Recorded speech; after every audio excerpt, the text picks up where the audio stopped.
Ladies and gentlemen, welcome to your TWitWoW Five Fave Fives. You can check the description. I have the correct number in there. I believe this is the 17th edition. Gonna just double check here. 18th. It is the 18th edition. Holy shit. Of Five Fave Fives, and this is the second one of 2022. First one in 2 months. We last time we did one of these, it was right after the Royal Rumble. It was, I believe, February 5th was the last one we did. And a lot has happened since then, including us starting to cover AEW pretty much completely regularly. Um, WrestleMania happened. Uh, a couple NXT call ups have happened. Stand and Deliver happened. We've stopped covering NXT now. So NXT as its own individual list is never going to happen again from now on. NXT will always just be part of that WWE list, that umbrella. So a lot is going on. Our lists this time around are not WWE, NXT, NJPW, Stardom, and other. They are WWE, NXT, AEW, Stardom, and other because we literally haven't watched New Japan at all over these 2 months. So why would we have a specific list for it? John, how you feeling, man? I'm feeling great. I mean, this is my favorite series that we do, and we decided to do this one. You were kind of doing the math that it was kind of abrupt that we were like, oh, let's just do it this week. And even with the abruptness, I'm still very proud of the list I came up with. I did it late last night before bed. And really, I got to be honest, in the Stardom section and the AEW section, I think it was one of the easiest lists I've ever compiled. NXT was only hard because I really do not give a fuck about NXT. And WWE the same way. So it's funny. The more I cared about the product, the easier I thought it was to assemble my list, oddly enough. Whereas when I didn't care, I'm like, should this person be here? Should this person be here? So I hope you guys like my list. Other list, I actually do have a full roster of 5 and even a few honorable mentions, which is rare because other is always a pain in my ass. But yeah, I'm hoping you guys like my list today. I'm excited to share it with you all. Yeah, dude, I can tell you right now, my NXT, AEW, Stardom, and other honorable mentions are in the order that we usually go by. Where the highest one is will be number 6 if we went past 5, and the lowest one is like the closest to falling off my list completely. WWE, I did not give a fuck. I just wanted to get names on my honorable mention list that I know I like. And I even had Yeah. to use Wikipedia to find a list of names that are even on the roster because I pay that little attention and I give that little a fuck. So that gives you an idea. So are you ready to get into this? Yeah, let's do it. All right, we're starting with our WWE list. Get the worst shit out of the way first. Do you want me to go first with my honorable mentions, or would you like to start us out? You can start us out, friend. All right. My honorable mentions. I'm gonna work my way from the bottom up because that's kind of the people who I thought of first are at the top of the list, and then the people that I thought of last are at the bottom of it. So I'll kind of do that. Starting with the bottom: Xavier Woods, Sami Zayn, Rick Boogs, Los Lotharios, Drew McIntyre, Liv Morgan, Damian Priest, Alpha Academy, RK Bro, Street Profits, AJ Styles, and Sasha and Naomi as a team. Very cool. I just want you guys to know again that I have stuck to my personal arrangement for honorable mentions. Keeping with the Five Fave Five theme, I've kept it to just 5 honorable mentions. So people that, if it was an alternative list, this probably would have been it. So from 5 to 1, number 5, Liv Morgan, 4, Naomi, 3, Roman Reigns, 2, Sami Zayn, 1, Finn Balor. Nice. Okay. So that's what we got.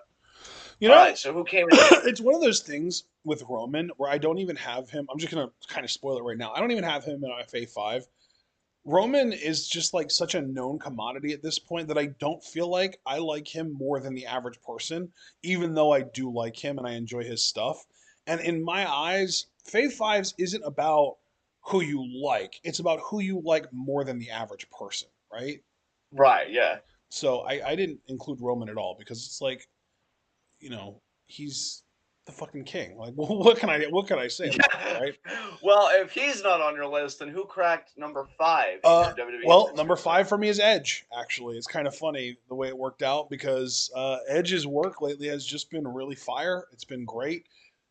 He's been cutting great promos. He's putting together a faction, which I'm extremely excited about because somebody else in my Fave 5 could potentially be in his faction, and I'm excited about that potentially as well.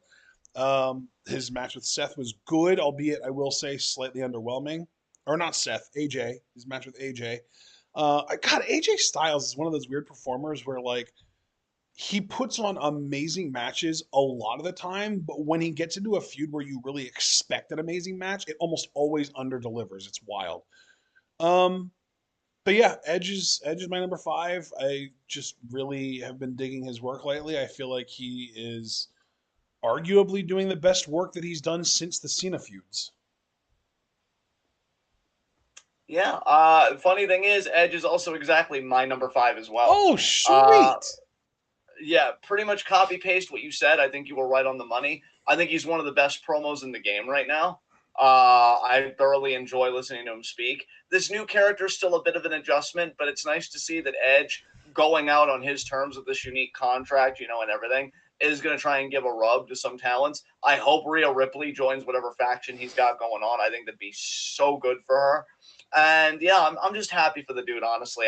I still feel like all this time later, I'm just happy for the dude. I can't even be like, well, if Edge just did this spot or if he worked on that, like, I'm beyond that with this dude. Like, he put in his fucking time. As far as I'm concerned, this is just him having fun. Yeah. And I'm having fun watch him have fun. Yep. So, like, I'm not going to be the fucking asshole here. Nah. Right. So, he's good for me. I'm assuming. Who came in at number 4 Yeah, for you? my number 4, I'm assuming you probably have higher on your list. My number 4 is Bianca Belair. Okay. Really just blown away by her progress. It's crazy how good she has gotten.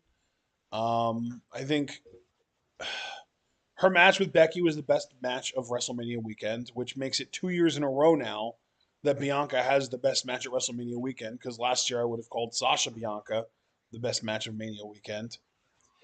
She is really great on the mic. She's a great champion for Raw. I'm really happy that she has the title finally. Paid off a really, really good story that started with Becky screwing her over.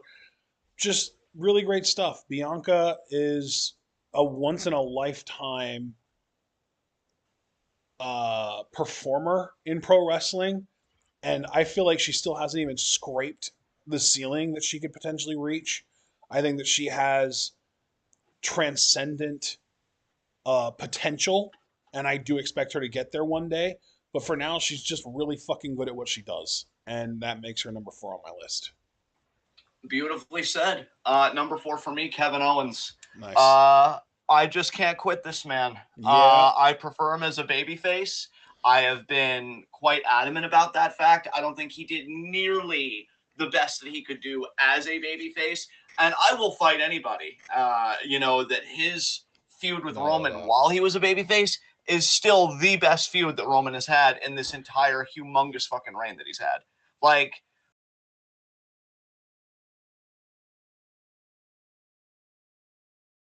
had a depth and a vulnerability to it and everything. And I wanted more of that from Kevin. I wanted him to genuinely have a redemption arc and to really tell that story. It's a shame that WWE didn't have interest in that story. However, what you can't deny about Kevin Owens, whether heel or face, this dude puts his back in every program he's a part of. And the idea that he just got to main event a WrestleMania and have a legitimate fucking match with Stone Cold Steve Austin, and I do call it a legitimate match when the fucking old guy in the match takes a bump on fucking concrete. He won. Out of touch cucks like Cornette being like, oh, Kevin Owens, he's not, he fucking did that. So honestly, what I have to say in the face of that is completely irrelevant. I just do hope that we see babyface Kevin Owens again, and we really do a redemption story right this time, because he could tell it fucking masterfully. So that's number 4 on my list. Who's next on your list? Honestly, bro, his little interaction on Monday with Ezekiel, he felt like he might have been leaning towards maybe a little bit babyface, because Ezekiel kind of comes off as a little bit heelish to me. I don't know. I could be misreading the tea leaves here, but I don't know. I think they might be leaning towards Kevin face turn here. I wish they were. The only reason I still think that they're heel is because he did the threatening countdown thing, but then Kevin was the one that left the ring almost petulantly, right. And it just seems like a classic heel KO thing. But regardless, he's just good at what he does. Yeah. Nothing more to say than that. But who is next on your list? Number 3 on my list, and here's the like the big 3 almost for me, because Bianca, I think, is my highest rated person that Like when she's on TV, I'm happy, but I don't actively look forward to seeing her each week. My top three, I actively look forward to seeing each week. So this is kind of like, I won't necessarily say that they're interchangeable necessarily because my number one is far and away my number one, but two and three are somewhat interchangeable. Number three for me is Seth Rollins. Awesome. Cool. He's just every single week, man. Him over the last couple months, I kind of equate to Asuka over the first few months of the pandemic. Like he is putting in the fucking work to entertain the shit out of everybody. And I am loving everything that he's doing lately. He is just nailing it. His character work is over the top and I love it. He's goofy, he's ridiculous. He makes a damn fool out of himself, and not enough people in the wrestling world today are willing to do that to entertain people. And I just think that Seth, I can't even call him underrated because I feel like a lot of people already acknowledge how great he is, but he still might be underrated because people still might not fully appreciate how fucking special the work he's been doing has been. Excellent. Number three for me, Becky Lynch. I know it's been a weird time for her, as the heel turn succeeded, as it failed. So many think pieces have been written about it, spoken about it. But I'll tell you something. This last stretch in this program with Bianca Belair was good shit on her side. She showed how menacing she can be. She showed, like, she did a promo where she's sitting in a chair, because I swear there's something about villains and sitting in chairs that gets them to be at their most contemplative. Eddie, then Bailey, fucking Becky now. And you really believe that she would kill Bianca to keep the championship. Like, that woman is unhinged. I had even tweeted, I know other people probably tweeted similar things, so I'm not going to be like, oh, called it. But I even tweeted that I would love to see her with a replica women's championship after Bianca beats her for it. And apparently she did that at like the WrestleMania, like post kind of access panel or whatever. So that was fucking great. I think she's probably taking time off now. Well-deserved. It was a great story told by her and Bianca that I didn't fully trust WWE to tell, but they stuck the landing with the right finish. And I just think, in that final stretch of it, she was a great heel. Did good stuff with Liv Morgan. Obviously, Bianca being the big selling point here, that whole story. And I just loved that interview with fucking Logan Paul she did recently, where you could clearly tell she's tilting her fucking face off. And yeah, I think this is going to be amazing. I think my favorite Becky Lynch is just right around the corner. So I really wanted to give her a prop. She has really been undeniable. A lot of women have been. I think women's wrestling in general continues to be the selling point for just pro wrestling in general in 2022. I would agree. Unbelievable. Yeah, I mean, I'll tell you right now, three of my Fave Five in NXT are women. AEW is still a little behind on the eight ball as far as women's wrestling goes. But my obviously Stardom is an all women's company, but even my entire other list is women too. So women's wrestling is the shit right now. Absolutely. So who's number two on your list? Well, speaking of women's wrestlers, my number two is Rhea Ripley. Excellent. I love that. Dude, I'm telling you, I think people know she's good, but I think she might be the most underrated, maybe overall performer in all of WWE right now. She is like hitting on all cylinders, and I really am actually happy now that she and Liv are no longer going to be a team. Not because I didn't like the team, I did, but because I want bigger things for Rhea specifically. And you already know I'm a fan of Liv as well. I like Liv. But like Rhea Ripley to me is like, you know how we always say, oh, Jamie Hayter, you could build your women's division around her? I feel that way about Rhea.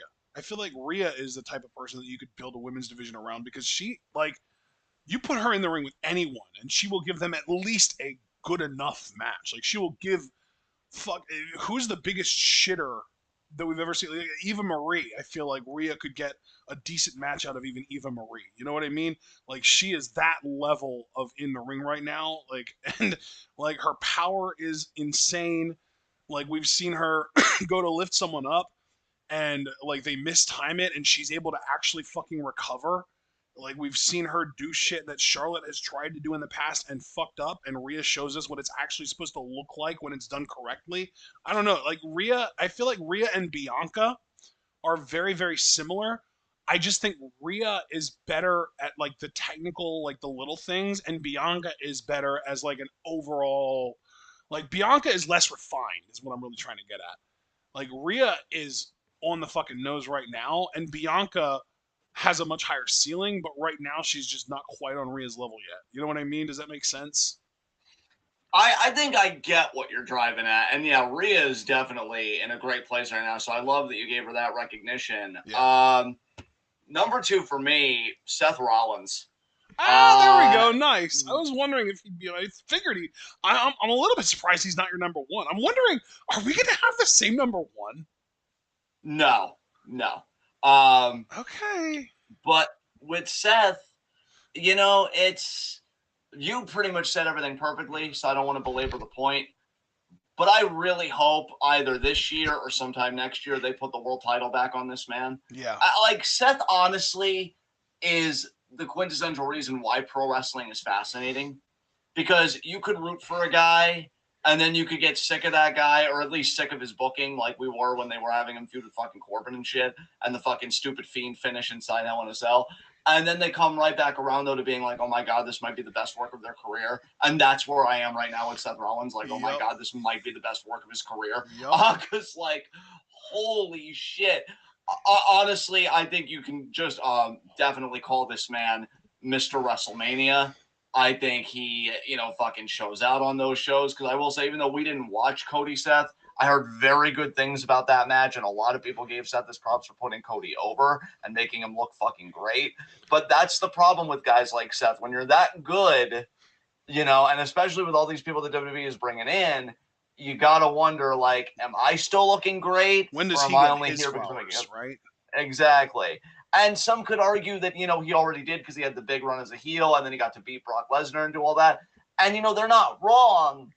But I feel like Seth still hasn't had that run. Right. That run that's like, I mean, he's currently in the midst of it, but with the title to go with it, I feel like he'd finally have that reign that's like, okay, I'm fucking here. Yep. I run this shit. And the words of Escobar, I run the bingo. And I'm waiting for that for Seth, man. I'm waiting for that. But yeah, I think you said everything perfectly about him. I just wanted to double down. Dude's on the fucking roll of his career right now, and he better have a world championship to show for it soon. Dude, but who is number one on your list? Do you agree with me that Seth, even though everyone kind of acknowledges how good he is still somehow underrated? I would say to a point, yeah. Yeah. All right. Well, my number one, really, you got to tell me if we have this in common, because you seem very confident we don't, but I went a little out of left field for my number one. My number one's Pat McAfee.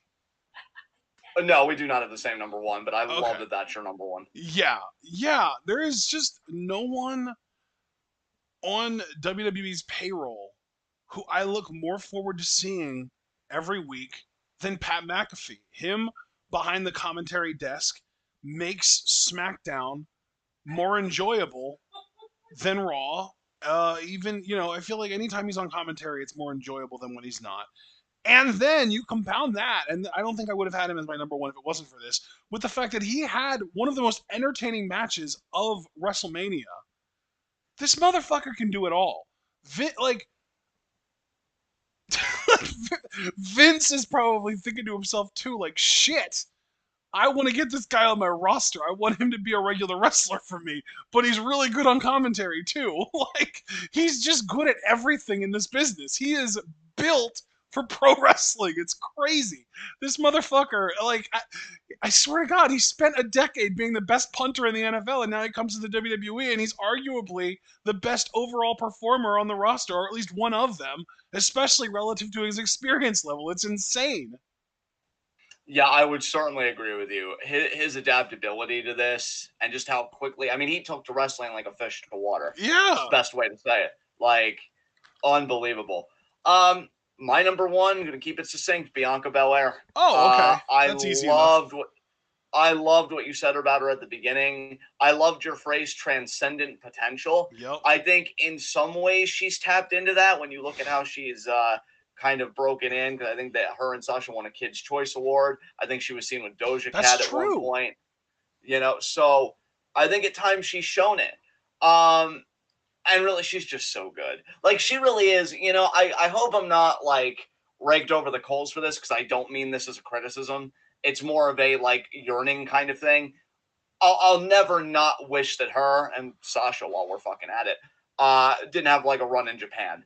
Because I feel like if she would have gotten that international seasoning, god damn, man. Yep. Like, because she's already so good now. So when you talk about the technique and stuff like that, that Rhea kind of has the slight edge on her for, I feel like you kind of, like, overcome that when you go and you get that seasoning that I talk about and working with those, those types of performers. Yeah. But other than that, I mean, look, here's the thing, and let's be real. WWE says all the time, we're a sports entertainment company, we're not a pro wrestling company, we're not a, whatever. Bianca's a great sports entertainer, because it's great PR. Mm-hmm. She has a great fucking look. She resonates with fucking children, particularly black girls, which is amazing. Again, she's kind of broken into the mainstream a little bit thanks to that match she had with Sasha, which honestly was a fucking classic. I will say this, and again, I'm just being honest, because that's what this commentary is really all about, just like celebrating our babes and just really laying our cards on the table. Yeah. I did see some people say that they thought Becky Bianca was one of the greatest WrestleMania matches ever. I personally thought Bianca Sasha was better than Bianca Becky, but Bianca Becky was still really good. No, dude, I completely agree with that. I sign on to that completely. I thought Sasha Bianca was better than Becky Bianca by a decent margin. Like, just for perspective, Sasha Bianca was on my match of the year list. Like, that was one of the matches that I actually considered match of the year, worthy. Becky Bianca's nowhere close. Becky Bianca was really good. I'm not trying to take anything away, but it was better because of the story it told. Like, if you just found out afterwards that Bianca won, you would be happy about the result, and you would be like, wow, what a great story. You don't even have to watch the match to appreciate that. The match itself was just good. It wasn't amazing by any means. Yeah, I'll tell you this. If you would have taken the story of Bianca Becky and merged it with the match quality of Bianca Sasha, you'd finally have something to challenge Bayley and Sasha from TakeOver Brooklyn, in my mind. Because, it's just greatest one of the perfect stories in WWE history, you mean? Yeah, exactly.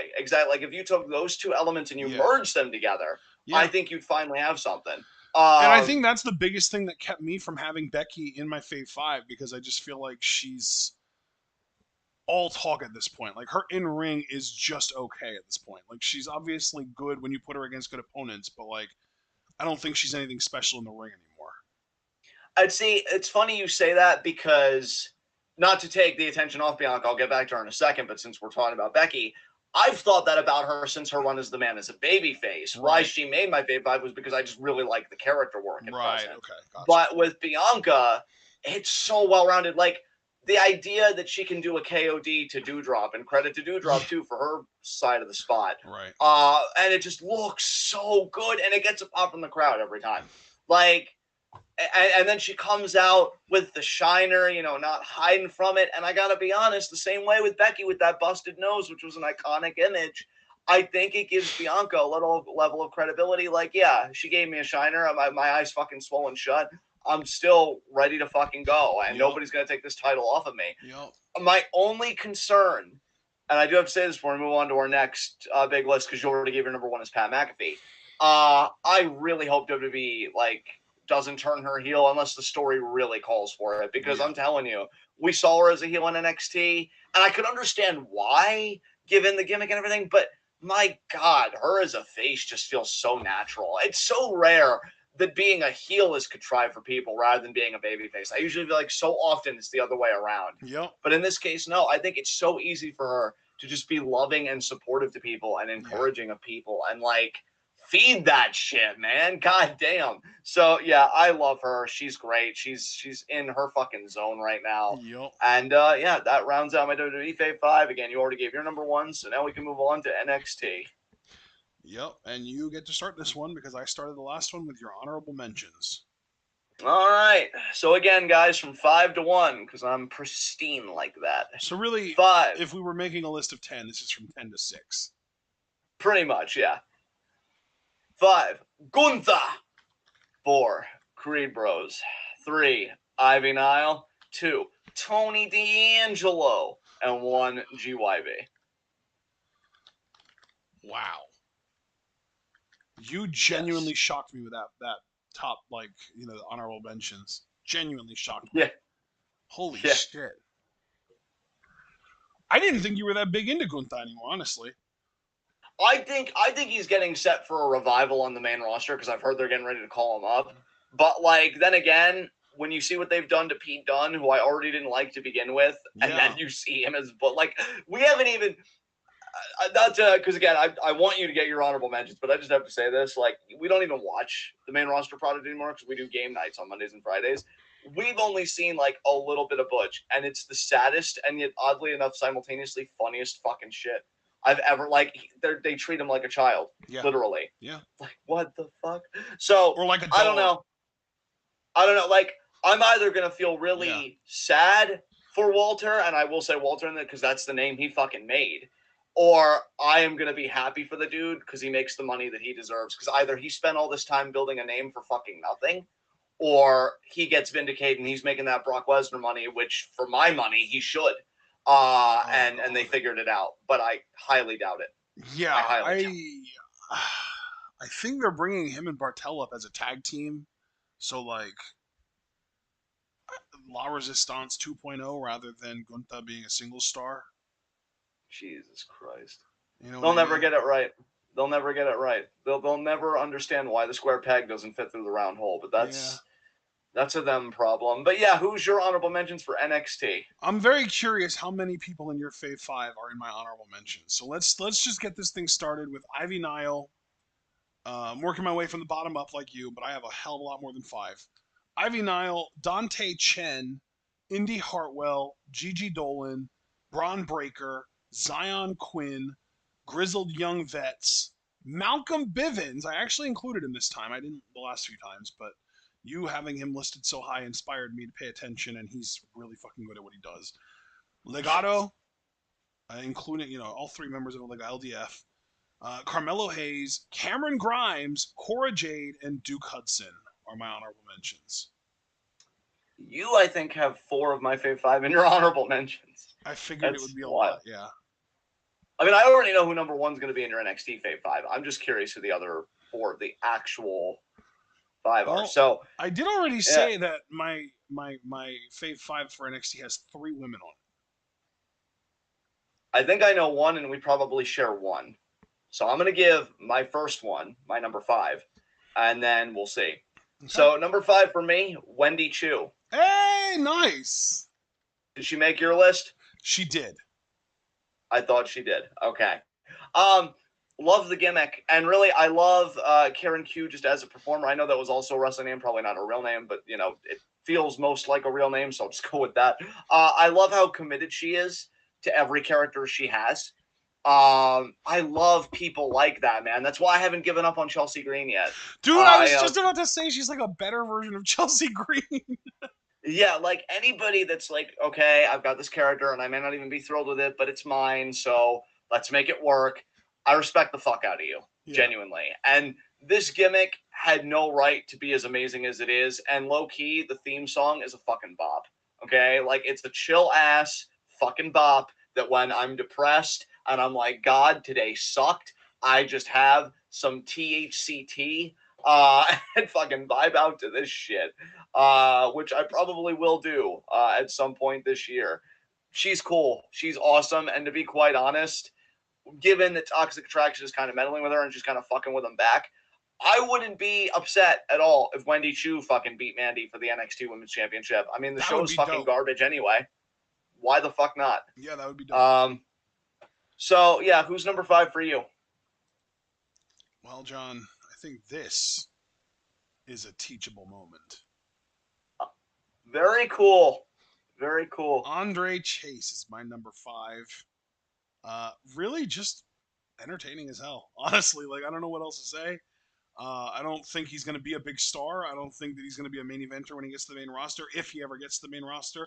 I'm just loving the hell out of what he's doing right now. You could call it a guilty pleasure, I guess. You're kind of probably comparable to like what CJ Parker was doing towards the tail end of his run when he was doing the environmentalist stuff. I just absolutely love the character work. He's hilarious. His promos are funny. He makes me laugh, and I love the over-the-top intensity for no goddamn reason. It is perfect, and I love it. Awesome. Love to see it. For Carmelo Hayes. Nice.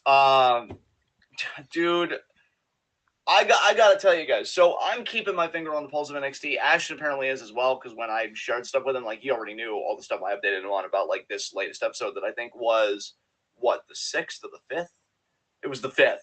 I was really hoping Carmelo would just immediately get into a feud with Braun Breaker, especially because NXT already made the mistake of making Gunther like a transitional challenger. But again, if they're calling him up, I guess it makes more sense. But we already kind of talked about that and the kind of mess that fucking is. So whatever. So, I was really hoping it would be Carmelo, because if he's no longer the A champion, then he's going to make the NXT title now the A championship, new goals. But no. What had happened was we're going to fucking do Joe Gacy instead. And that's really a fucking shame, because this dude is one of the best things, bar none, that NXT has going for it. And dare I say, given that I'm not watching the main roster much these days either, he might be one of the best things going in the entire company. I love his fucking promos. I love his confidence. I love that this dude genuinely believes in himself. I think if you were to give, like, shoot interviews, he'd say, yeah, I really do think I'm one of the best in that company, because you have to believe you're one of the best in that company. I think Trick Williams has gotten even better in his role as a hype man, and I hope to see Trick as well grow more as a competitor in his own right, because, I'd love to see these guys, especially given the disarray that the NXT tag titles are now thrown into. Maybe one day these guys will be tag team champions. But Carmelo Hayes is absolutely world championship material. His matches have been fucking fire. I'm assuming he is going to get just one more shot at Cameron Grimes, and I'm looking forward to that match, because their St. Valentine's Day takeover matchup wasn't bad. I was kind of rooting for Cameron to win, but hell, Carmelo's the heel. It fucking works. I think he's stupendous. I think he's absolutely stupendous, and I think his future is so fucking bright. So yeah, Carmelo Hayes is my number 4. Who's next on your list? Hayes is awesome. Number 4 on my list is Dakota Kai. Awesome. Love it. As much as I hate the way that they just instantly resolved the tension and the feud between Dakota Kai and Raquel Gonzalez in one night, had them win the titles, and then immediately fucking drop them back within a week, literally within 1 week. Just the worst writing I've ever seen in wrestling, or at least among the worst writing I've ever seen in wrestling. But that doesn't take anything away from Dakota Kai as a performer. She's fucking excellent. The nuance that she is able to pull off with this kind of weird, like almost like DID kind of character where she's talking to herself, she hears voices in her head, but like when Wendy Chu's around, she's like this nice, sweet person, and they get along well, and they're cool with each other, and they're a really fucking good tag team together, and they should have been the ones to win the tag titles together, and not whatever the fuck they wanted to do with Dakota and Raquel, which is stupid as shit.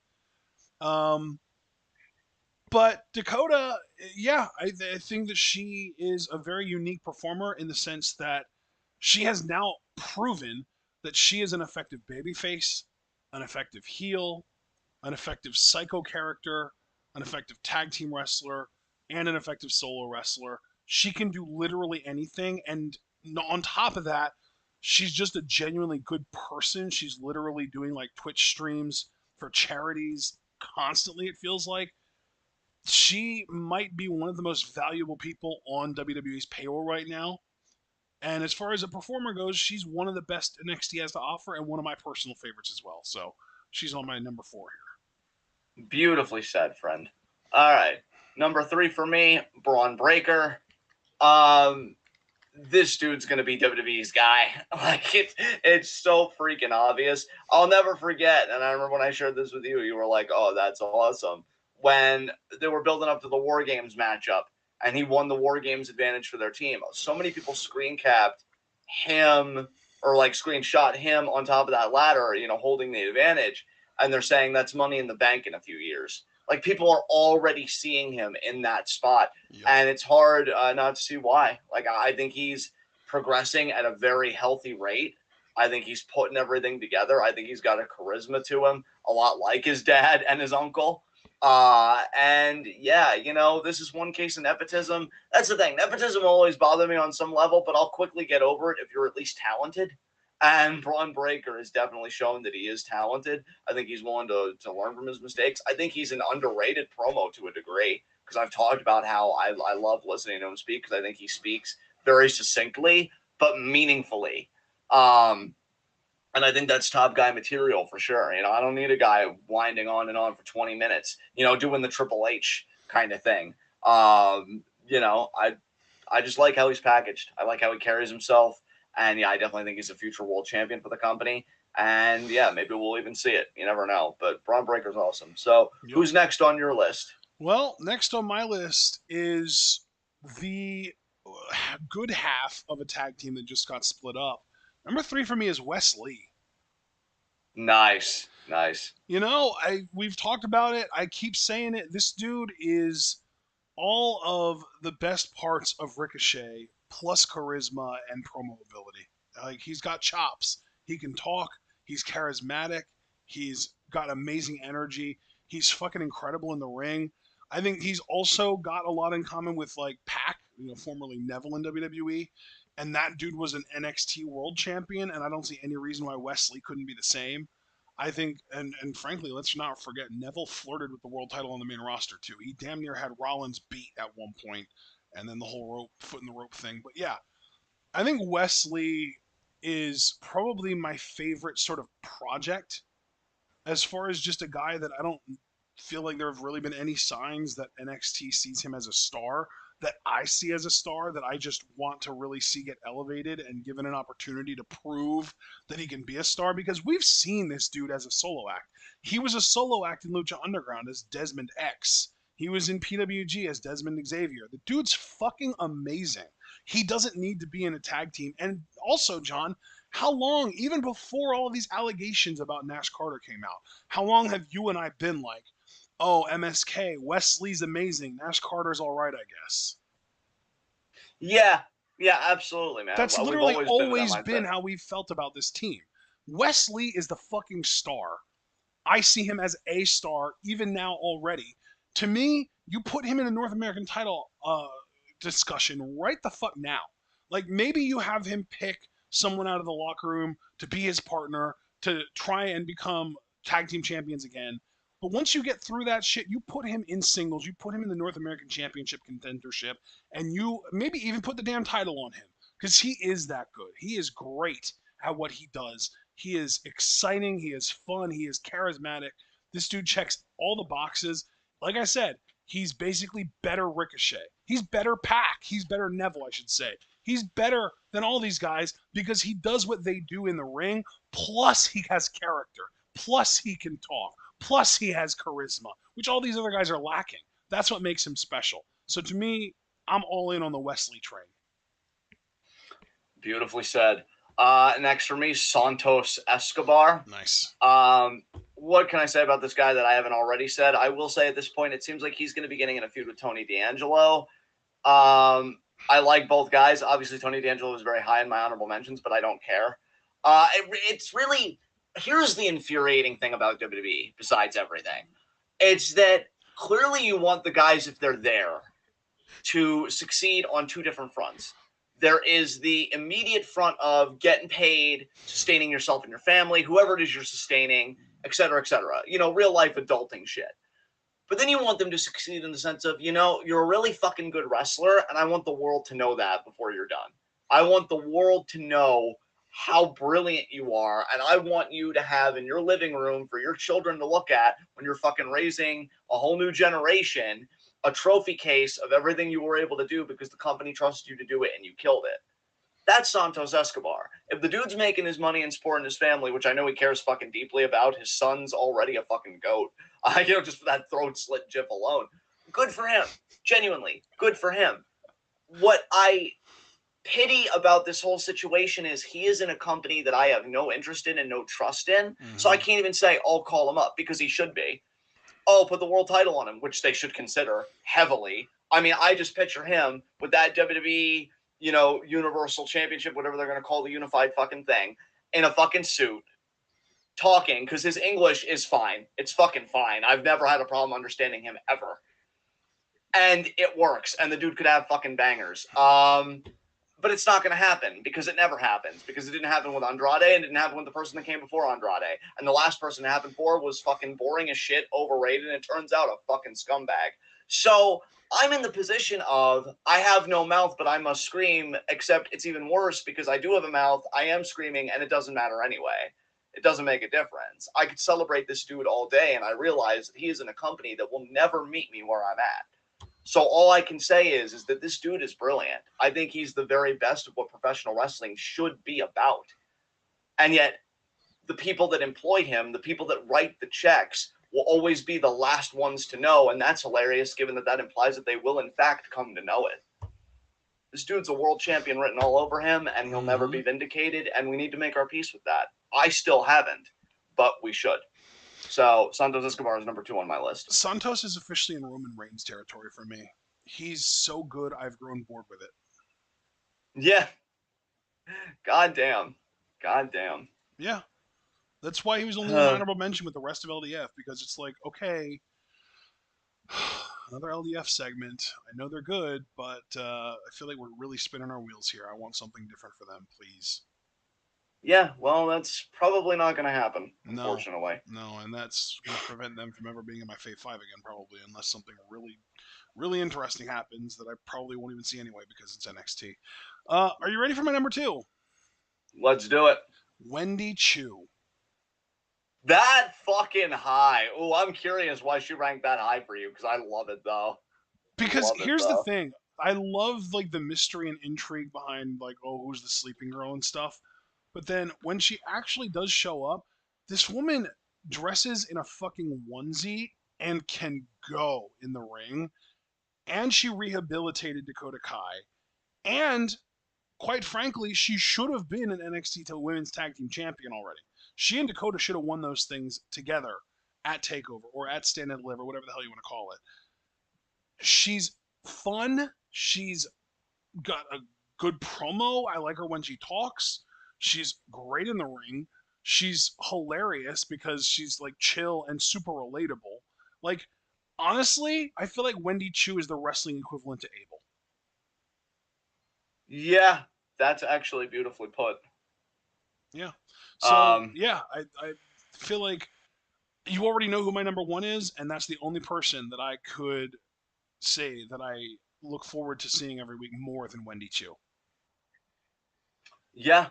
Gonna keep number 1 real simple. Cameron Grimes. Great promo. Amazing fucking wrestler. Unlike Santos, I could see him breaking out on the main roster. It's just got to be the right time, right storyline. It'll be amazing if his build is very Daniel Bryan-esque, just in the sense of it takes so long, but then when it does, it's like we're off to the races. Yeah, dude's just fucking good. Dude's just really fucking good. I think a future GOAT.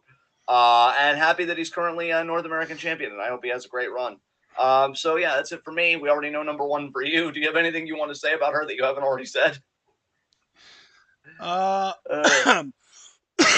Excuse me. I don't know if there is anything I can say about Io that I haven't already said. She's just the best, and she deserves better. That's really all I'm going to leave it at. There you go. All right. I'm excited for this one. Our fucking AEW list. Our first AEW list, I want to say in years, maybe ever? Not ever, right? Not ever. Not ever, I don't think, but it's been a while for sure. Yeah. Okay, here we go. So, yeah. Our last AEW list was September 1st of 2019. Jesus Christ. So we're damn near 3 years later at this point.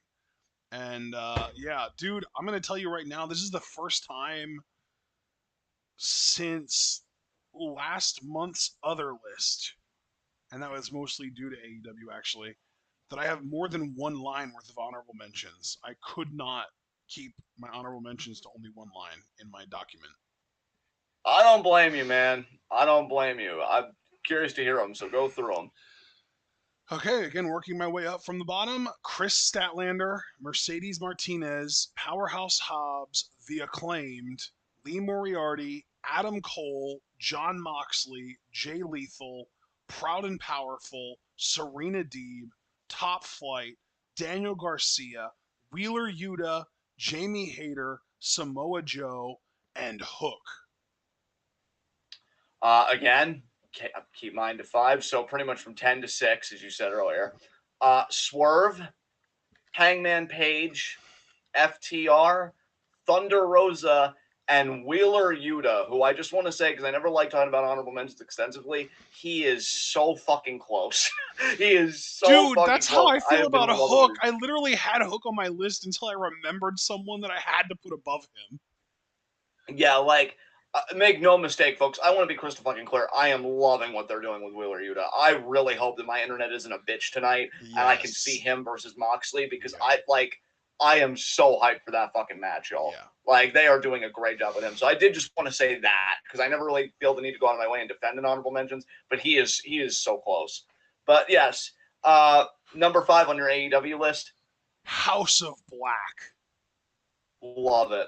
Love it.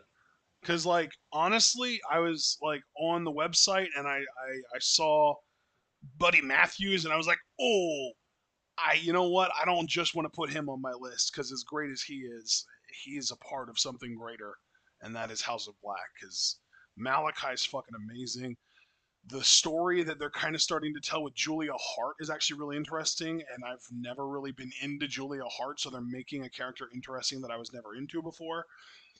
Wondering if we're gonna have anything else happen with House of Black as far as anyone else getting added to it. I know that Pac at one point was misted, although I think he kind of overcame. So yeah, it's probably one of my favorite storytelling devices that they're using, on top of consisting of two of my favorite in-ring acts in the company. Between Matthews and Malachi. Absolutely. Number 5 for me, The Acclaimed. Nice. I I just have fucking fun with these guys, man. That's what you're gonna find a lot on my AEW list. It's just people that I have fucking fun with. Yep. You know, it's not gonna be these super sophisticated video essays of, like I did with Kota Ibushi like a year back when he was on my New Japan list. Yeah. No, it's just I have a good time with these fucking people, man. Like with The Acclaimed, I'll tell you this: there is somebody that, like, it wasn't a compilation, but they've uploaded, like, it was something out of 100, and then they've like uploaded practically every Acclaimed rapper they've tried to, or every time that Acclaimed is rapped.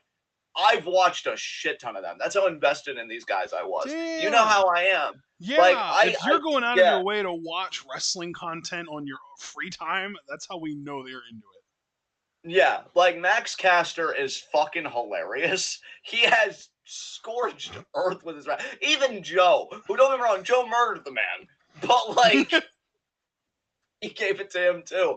I love Max Casterman and Anthony Bowens. Great fucking look. I love how he gets the crowd hyped. Let me tell you something. I don't really care for these guys, because they're old and Ryan James is kind of a shitter. But like, if ever a generation needed its own like new age outlaws or whatever, I think this is the closest they'll get to it It's the in the vibe Acclaim. for sure. Yeah. Yeah, it's like it works so fucking well. I love and God, Caster is like the road dog cutting his rap, and then fucking Bowens comes in as the Mr. Ass, and instead of saying, "And if you're not down with that, we got two words for you," he does, insert city name here, "The Acclaimed have arrived." It's cool. It's yeah. cool. I love it. I think my favorite Max Caster rap, which wasn't in this grading period, but like again, I watched it on YouTube, and I guess our free time is still part of the grading period. Right. The one they did on fucking Mox and Kingston, where he tells Mox at the end, "Come get your girl, she's all in my mentions, trying to hook me up with some oral sessions." And then they get in the ring, and Bowens just gets forearmed in the fucking face. Caster's like, "Oh shit, I was just playing, man, I was just playing." Like, I love it. I love it. I love it so much. Like, God. Oh, God. I could keep going, but the Acclaim have arrived. I can't wait for them to be AEW Tag Team Champions. Legitimately. Nice. These guys are awesome. Yeah. So who's next on your list? Number 4 on my list, Andrade El Idolo. That's another one. Honestly, even though I do restrict myself and stuff, I will say Andrade didn't make my list, and shame on me for that one, because he, like, that match with fucking Darby. Dude, the match with Darby is a big reason why he made this list, because that was part of this grading period, and like, he is just a fucking king, and I just love him, and that match really helped reinvigorate my love for him. It really reminded me, like, holy shit, this dude is all that and a bag of chips. Bro, I'm telling you, what's exciting about us having AEW back on our list, if they can keep up this momentum and not suck, which I'm just begging one company that isn't Stardom to do that, please, is that I can tell that for me, it's going to shuffle wildly between grading periods because, again, Wheeler Yuta is close, and I'm falling in love with Andrade again. So I can tell you, Andrade, the next grading period, it is, God, I love it. I love it. But yeah, I'm so glad you acknowledged him because that dude, fucking hell. Number 4, I'm going to actually be very brief about this one. It's Adam Cole. Like, of course it is. Like, come on now. Everything I've said on NXT carries over to here. I mean, literally the most attractive man in existence. Like honestly, I don't even know why birthing is still happening. We hear all these scientists, no, people aren't having enough baby. Like, why? Why? Like, why would you want to do that? Why would you want to raise a son? Even necessarily more attractive than Wheeler Yuta? Yes. Yes. I don't know. Yes. Look, I just want to say personally, and you know I'm a very serious human being. I feel sorry for all the mothers that are going to raise their sons and then they realize, wow, I'm a failure because you just weren't Adam Cole. And I want you to know, I do feel sorry for you, but we got to keep it real. It is still entirely your fault. You should have known better. So that's all I'm going to say about that. And fuck you, Hangman Page. Can't wait to see you lose that Texas Death Match and your championship.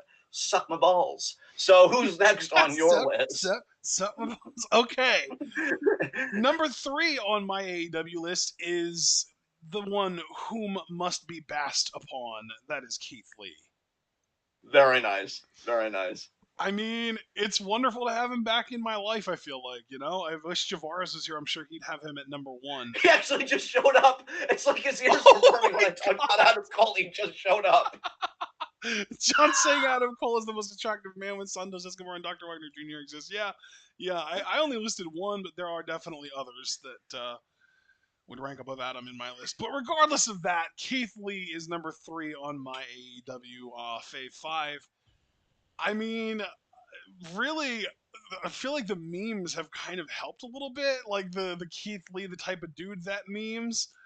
I've enjoyed them. I literally saw a post who someone commented on Reddit, like it was a reaction to Samoa Joe's reaction to Max Caster's rap, where he was just kind of nodding like, yeah, that's correct. Yeah, yep, you're right. Yep. And someone else did like an elongated reaction to it, like, oh, yes, sir, this is the affirmative or whatever. And I was just like, literally a Keith Lee promo. Because Keith Lee, just the way he talks and the way he is, it's like he's one of a kind, man. And in the ring, he's obviously one of one as well. He's incredible. He's just hilarious, and at this point, the meme helps, and he's just an amazing performer. I just, you know, he's Keith Lee. What can I say? How the fuck did WWE mess this up? Well said. Number 3 for me, Jon Moxley. Oh wow. I love how different our lists are. Yeah. No, I'm telling you, this is going to be like AEW lists again. If they stay consistent, are probably going to be one of the most fun parts of these because I can already tell like how mine is going to keep being shaken up period to period. But yeah, for now, Jon Moxley, like I'm going to say it. This is some of my favorite work that he's done in his career that I've been privy to. And obviously that includes his whole WWE run. Okay, so on a personal level, I'm really fucking proud of the dude for getting sober. Like, because here's the thing. Right. If we're going to air people out to dry for the shitty stuff that they do, we got to build people up when they actually work on their shit. Because as people say, self-awareness isn't enough. You got to act. And the idea that not only he knew that he had a problem, but he took the time away. And I'll give AEW credit for this too. You know, not firing him, giving him the time that he fucking needed. And he looked fucking great when he came back. Like, holy fucking shit. It's like, this is the second coming of Jon Moxley, I feel like.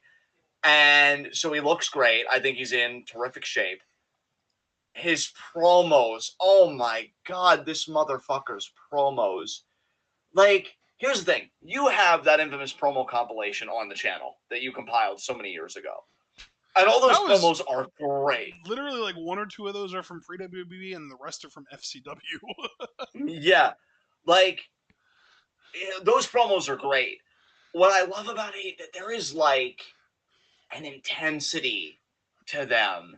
And like an authenticity. I'm like, I believe this dude when he is just like getting in his fucking zone. Like, I'm telling you, look, I'm being real with y'all. We joke a lot and I know it's not really a joke, right? About people we would not fuck with. I mean, Keith Lee, fucking Suzuki, Ishii. I would not fuck with this man. And he's the most normal looking man of the bunch. You put this man in a fucking leather jacket or whatever, at a club or something, clearly not drinking because, again, he got his shit together. I wouldn't want to step to this dude and be like, oh, hey, Renee, what are you doing with that schlub? Like, no, this dude will beat my ass. I saw somebody tweet recently like, oh, I feel like I could take the Young Bucks in a fight. Doubt it. But I doubt anybody would say that about fucking Jon Moxley. He's like a fucking honey badger.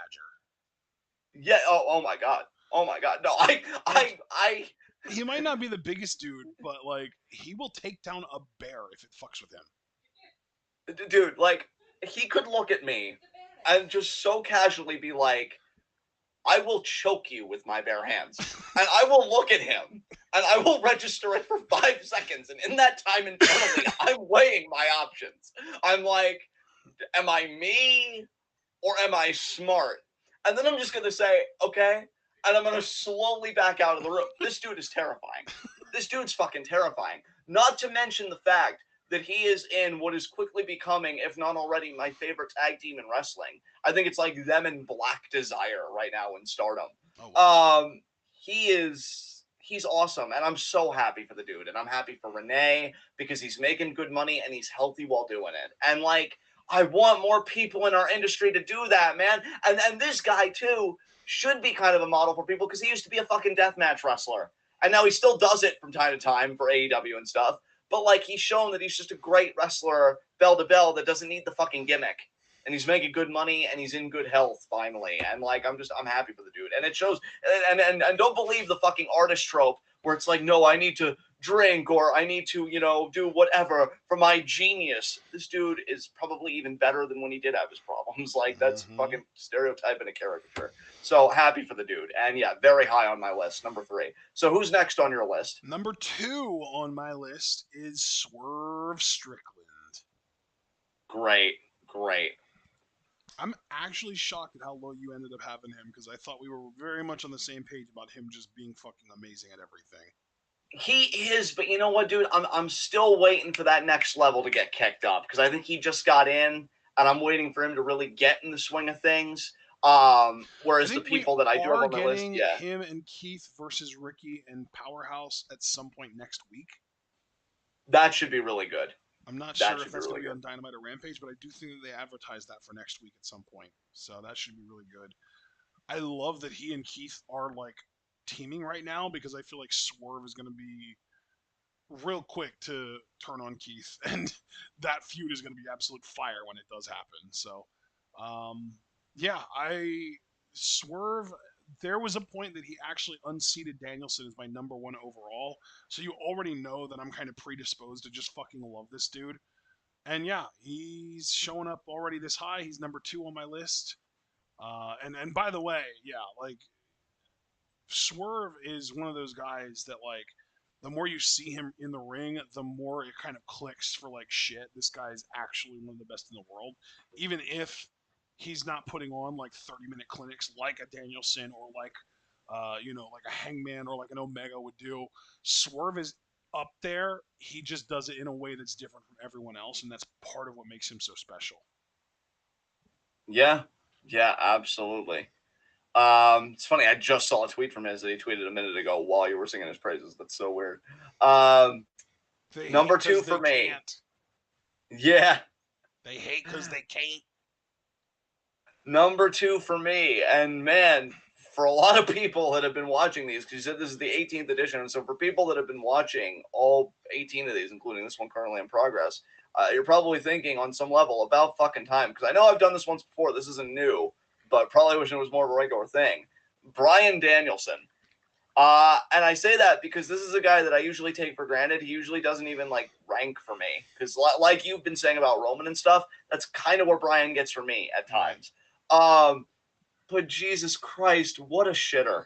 Like, what a really talented shit-eating prick.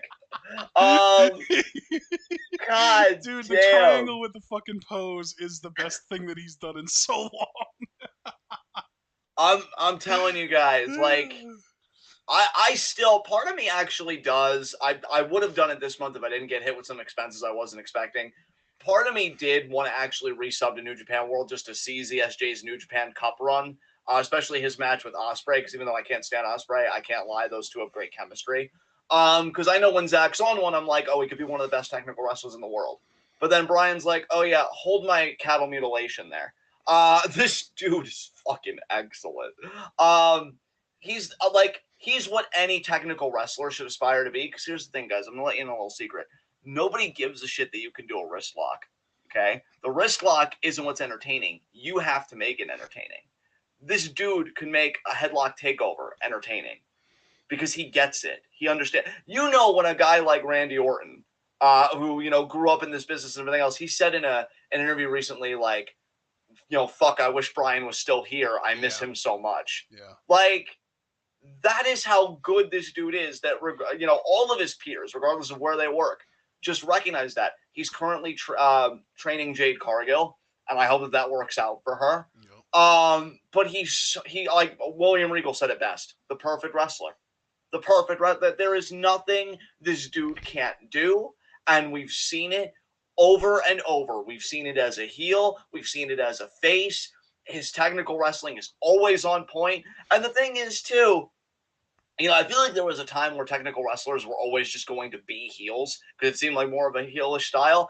But it works as a fucking babyface, and I feel like he's kind of a tweener right now. I don't think he's like, oh yeah, let me hug your kid face. But because Regal's so beloved and people are loving Blackpool Combat Club, which they should, he's kind of, walking that line a little bit. And like, even at this stage of his career, I'm like, well, are you sure we can't make him world champion again? I don't know. Like, he's undeniable. He's fucking undeniable. And again, every technical wrestler, I don't care if you can even do 5 moves in the span of 30 seconds or more, or what the fuck ever. It's the charisma with which you do it. And when you can do, even just a dragon suplex or something with as much charisma as this dude could do a headlock takeover, call me and we'll talk. He's untouchable. He's the best technical wrestler right now. And honestly, for everybody that likes to make their lists of, was Austin better than Hogan? Was Hogan better than this one? Finally, in our generation, we have somebody that we can slot in the debate and say, was this guy as great as these guys when you adjust for certain circumstances? This dude's fucking goated. Legitimately, right now as he breathes, he's goated. Nothing more I can say than that. So, who's number 1 on your list? Same guy, Danielson. Fucking awesome. I guess anything to add after my He's the fucking god king of pro wrestling. He's just the best in the world. Has been for a long time, and might end up going down as one of, if not the greatest of all time to ever do it. You said it yourself, the perfect wrestler, as to quote Regal. Like, he literally made Wheeler Yuta look like $1 million, even though he won. Like, that's the thing that I feel like Danielson is doing now, what Roman Reigns was doing for the first year or so of his reign, which is having great matches and making your opponent look great despite beating them. That's what Danielson's always bullshit about right now. Is just like, I'm gonna beat you, but people are gonna really want to see you win, and I'm gonna make it seem like you might before I beat you. Like, that's Danielson's whole thing right now, and it's great, and he's great at it. And Blackpool Combat Club is one of the most interesting things in wrestling today, and I know you agree with that. And yeah, I would just ditto everything you said. He's just the fucking best. He's great. I love that he's gone from kind of meek,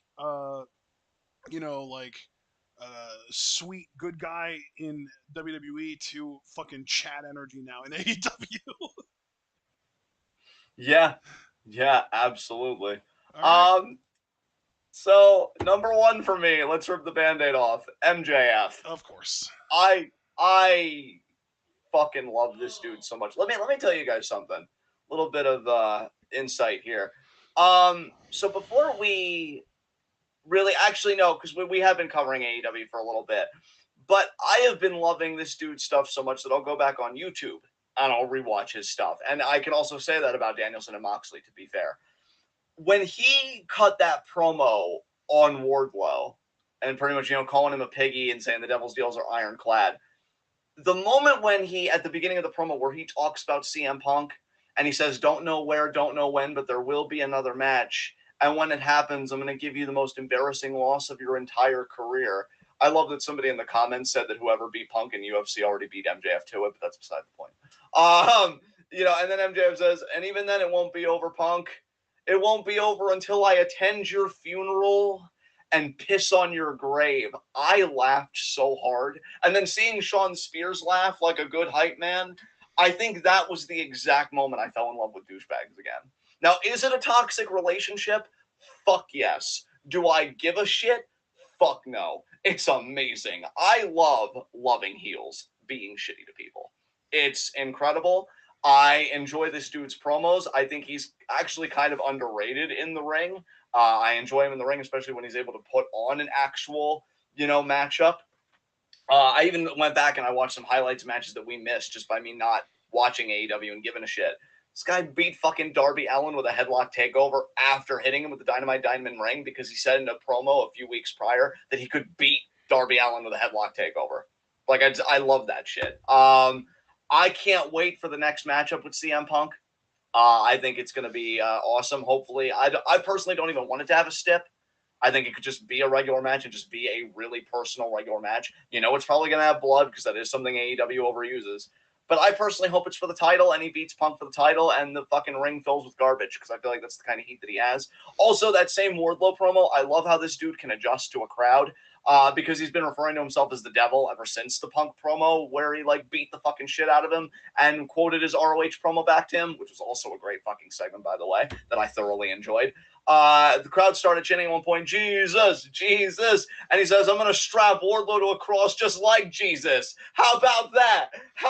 I love that. I love that because if it was a Charlotte or something else, it would be like, I'm talking. It's like, no, use them. Use the crowd. I mean, that to me is like fucking wrestling 101. And you can like how he does it or not, but at least he knows to do it, which I feel like is sadly becoming kind of a lost art in a way. Him and Pete Dunne are similar in age, and I find him just more compelling. Just because Dunne, I don't know, I feel like he cuts the same promo, and you could maybe argue, I would grant you that maybe MJF does as well. But I think at least again with the crowd engagement and the things that he says about certain towns like Cincinnati for one. Obviously, he goes the easy route with Texas, saying, you're inbred. He said at the beginning you have about as many brain cells as you do teeth, that being few. Whereas Dunne, I feel like for him, I don't even know if he would engage with the crowd. I feel like he's just got his lines. He's got his pre-programmed stuff, and he's just going to go through it regardless of the crowd reaction. So I think for his age, he's doing well. It's also a structural thing of AEW versus WWE, too. Yeah, that's fair. And I definitely think that's fair. But I'm enjoying it. I'm enjoying the Wardlow program now, and I think it's getting Wardlow over, and I think, the pops when he comes out. And what I like about MJF too, and I do want to say this as a final point, just as a character, because he said some heinous shit. But that's the thing. I'm honestly okay, and maybe this is going to be a potential hot take. I don't know. I'm okay with wrestlers saying heinous shit because there are genuinely heinous people in the world. I think the best culture is kind of a mirror of reality. This dude is a privileged, sniveling little shit. Let's not get it twisted. He's rich. He's made fun of people's parents for being drug addicts. He's made fun of other people for being disabled. He's gone there. I'm okay with that if they eat shit, because the depressing thing about reality is those people never really eat shit as much as they should. But the idea that this dude can do all this shit and then you get to see him, which also helps the babyface, in this case being Punk most recently, go through a thing of thumbtacks and have his back become a pincushion, that's where it counts. And why I'm loving the whole Wardlow thing, because I don't know how much more personal it's going to get. I have a feeling they will try and find a way to make it more personal somehow. When Wardlow does what may very well be the longest powerbomb symphony he's ever done to MJF, it's going to make perfect sense because it's MJF. So, yeah, I love that he can push that line as a heel, but I also love AEW from the booking side where it's like, okay, you say all this shit, but you've got to eat the shit. That was my only problem with the dog collar match, is that, yes, he went through the thumbtacks, and yes, he did lose, and it got a big pop, but I feel like it could have done more. And that I think I will sum it up with this. He's great as a heel because he will go there. You need a babyface, though, that's willing to go there, too, and giving him a comeuppance. That's how you really make it equal to me. And I think if you do that, give MJF any dance partner, and you're going to have at least a decent enough feud because you're getting at least a warranted comeuppance. But, yeah, I fucking love the dude. Can't wait for him to be world champion. So, on to our next list, fucking Stardom. Are you giving honorable mentions first? No, you just went, so you go first. Oh, awesome. Okay. Honorable mentions from, again, 10 to 6, more or less. Momo Kogo, Tam Nakano, Hazuki, Sayaka Mitani, and Azumi. Wow. Damn. Okay. So, my honorable mentions, kind of like you, gonna work my way from the bottom top, or from the bottom up, I should say, to the top. Miyu Amasaki, Hanan, Momo Kogo, Mirai, Maika, Saki Kashima, Lady C, Mayu Iwatani, Natsupoi, Starlight Kid, Tam Nakano, Himeka, Mina Shirakawa. Okay, well, that's apropos because number 5 for me was Mina Shirakawa. Yeah, I had her at 5, and then I made a switch between her and the person I had at the top of my honorable mentions. All right, that's fair. I think Mina is doing great work. Honestly, her match with Mirai at the Cinderella Tournament round 1 just shows what a great storyteller she is in her own way. The idea that she took the broken pieces of the gift that she once gave Mirai, that Mirai teared up in front of her face, and turned it into a heart, and then brought out Dark Mina, who the only problem with that is she's 0-2. So it's kind of like a reverse demon in a way. Like, instead of getting hyped about that, it's like, oh no, Mina, I wanted you to win. And you don't really want that effect, but I think that's out of Mina's control, so I'm not going to hold that against her. But just the idea that she thinks about these things shows that she loves the more performative side of pro wrestling, which is great because, as I've said, as I've gotten older, I've gotten a deeper appreciation for that side of the business. And Mina, I think, does it so well. And we've already said over and over and over again, her in-ring has gotten really polished since coming here. And what's great about that is that when you're more of a storyteller, when you have the in-ring to go with it, then you're just a full package. And then people can enjoy all of you. They can enjoy the stories you're telling, in between matches, and then how you continue those stories in the ring. And I feel like Mina's really got that down. I really want her one day to be a future Wonder of Stardom champion. I don't think she'll ever be world champion. I'm not that deluded. I agree But with I you. think she'd be a perfect white belt champion. Perfect white belt champion. So I am rooting for that for her. Number 5 on your list? I'm just going to tell you right now, every single woman in my actual Fave 5 is either currently or formerly a member of Queen's Quest. I mean, makes sense. So Number 5, Momo Watanabe. excellent. I've been loving her work. She's a great heel, very effective, very easy to hate, very easy to get behind whoever she's facing in the ring. Great in the ring, great at what she does. Just, I won't say a flawless performer, but damn close. Damn close. Okay. Number 4, Julia. Wow, she's moving up the world for you. Yeah, I'll tell you, man, her last few matches where she's shown more of her technical side, I mean, she finally figured out the way to my fucking heart. I will say, and again, I guess I'm kind of a grumpy Gus in this department, there will always be part of me that thinks DDM is a little overpushed. Just because it's like, okay, I get it. They're the faction, whatever. And there's like a lot happening with them right now. Yeah. And it's funny because like you and I seemingly are like all about Queen's Quest. Because I know if we're talking factions, I think that is still my favorite faction. Yeah. But no, it's like it's the DDM show featuring other people. But I will say it wouldn't be fair to hold that against Julia. I mean, she is the leader, whatever, but she's doing the best with what she's given, and I'll say she's doing fucking fantastic. I even said after that match with Shuri at Stardom World Climax 26 show, I was wrong. I had said at year-end awards, I even had her as my like overrated. Because I felt like, she couldn't be the face of the company or whatever. Folks, I mean, this is probably, the millionth time I've admitted I was wrong. But yeah, like, she's got the goods. She's got the goods. I will admit that I am, again, a bit jaded about DDM. I don't really care for them. I'm kind of burnt out on them a little bit. But Julia, as a singles performer, loving what she's doing lately. Loving it. And I really wish they would just commit to her being a full-blown heel, because, man, like, I will never forget. I know this is way beyond the grading period, but when she cut up Starlight Kid's mask and all that stuff, I'm like, that's the Julia we need to see. Like, you could be that confident. was around this time last year, actually. Yeah, because in my mind, it's like you could be confident and own it, Julia. Because I think they're trying to, like, you know what, in a weird way, and I don't know if this will resonate with some people, she's got, and I don't say this as a criticism, because again, I think this is more the booking than less Julia as a person. It's kind of Triple H vibes for me, I think. Where it's like, yeah, we'll do shitty stuff, but I'm still cool while I'm doing it. And it's like, no, because you know what? Like, I'm also kind of tired of Oedo Tai being the only pure heels and Stardom. And I'm like, give that ball to Julia, because I feel like she could get such fucking heat. Mm-hmm. But yeah, like, I guess for me, you know what my problem is? And it is a John problem. Julia is great as she is. Otherwise, she wouldn't have ranked. But I'm so excited about what Julia could be in my personal vision. But that's what I'm hung up on, is like my personal vision. But for what it is, she's fantastic. That match with Shuri, I enjoyed that more than the Mayu match. And yeah, I'm looking forward to her match with Suzu, who's a fucking killer apparently.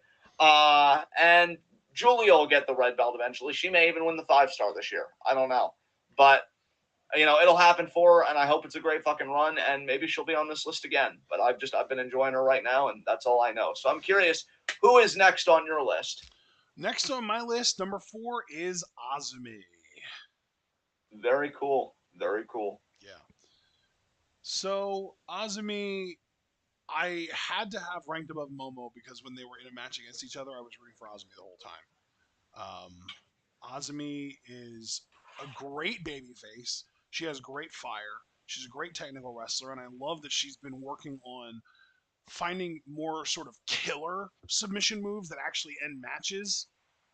She's been working on kind of trying to do the facebuster crucifix armbar that she does off the ropes in the middle of the ring more. She has the numero uno submission that she's won matches with. I love that she's trying to innovate and really trying to find that one big killer submission like Konami's Triangle Danza that it has a 100% win rate, right? Like she's looking for it. She's trying to find it. She's fishing for it. I'm loving the journey on that. I'm very excited to see where she ends up in the Cinderella tournament because she has advanced past the first round. She beat Momo to do it. And I think she is a great potential white belt contender as well. And we've already seen, or we've already talked about, I should say, who all of the really interesting white belt contenders are. But I feel like Azumi gets overlooked in that discussion because I feel like we always talk about Omina, Himeka, Micah, Hazuki. Like there are a list are like Kid, Momo, lots of really interesting contenders, but we rarely talk about Azumi in that light.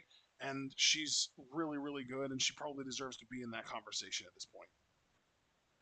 Well said, friend. Well said. Number 3 for me, Utami. Yep. How can I put this? I love you. I'm an inherently broken person, but like, let me eat hot coals for you and serve your kingdom until the end of time.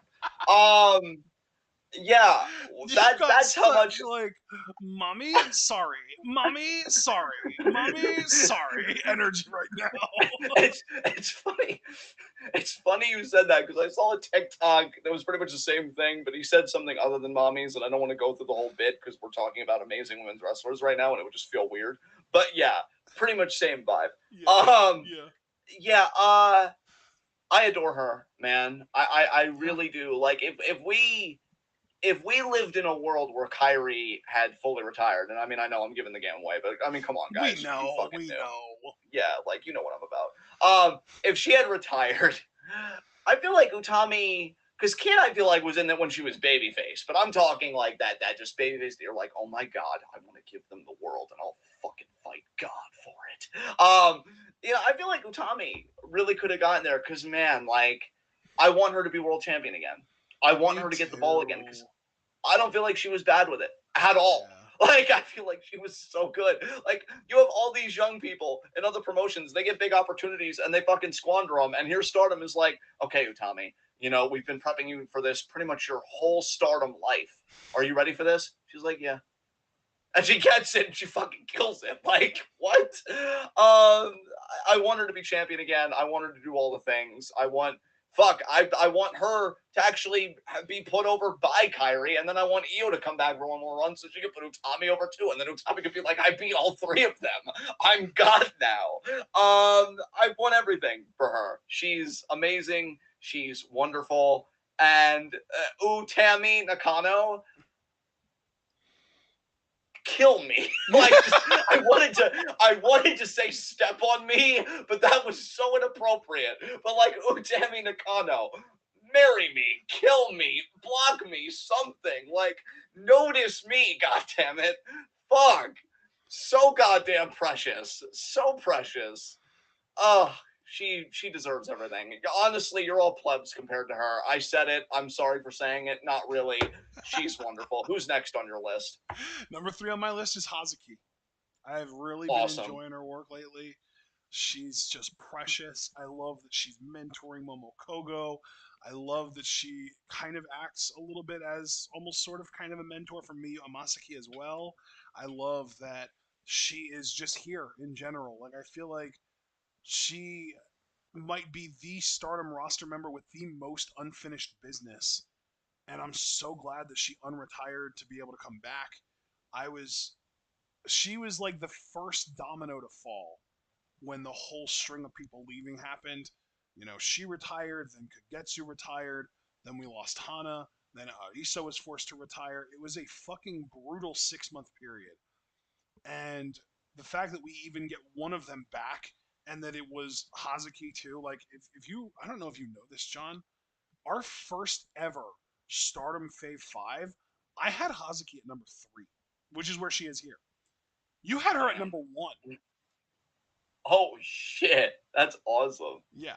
So like the fact that we just get her back in general is like wonderful, and you know, I'm not religious, but you know, in a sense we could call it a blessing almost. Um she I don't know, it's just she makes the roster feel more complete. Let's just put it that way. That was beautifully said, man. I've been saying that a lot today. You've just been You killing have it. been I've saying been that a loving. lot to me in this. Yeah, you've really done well today. I'm giving you head pats through the screen. Oh. So next pick here, Starlight Kid. I'm gonna be honest with you all.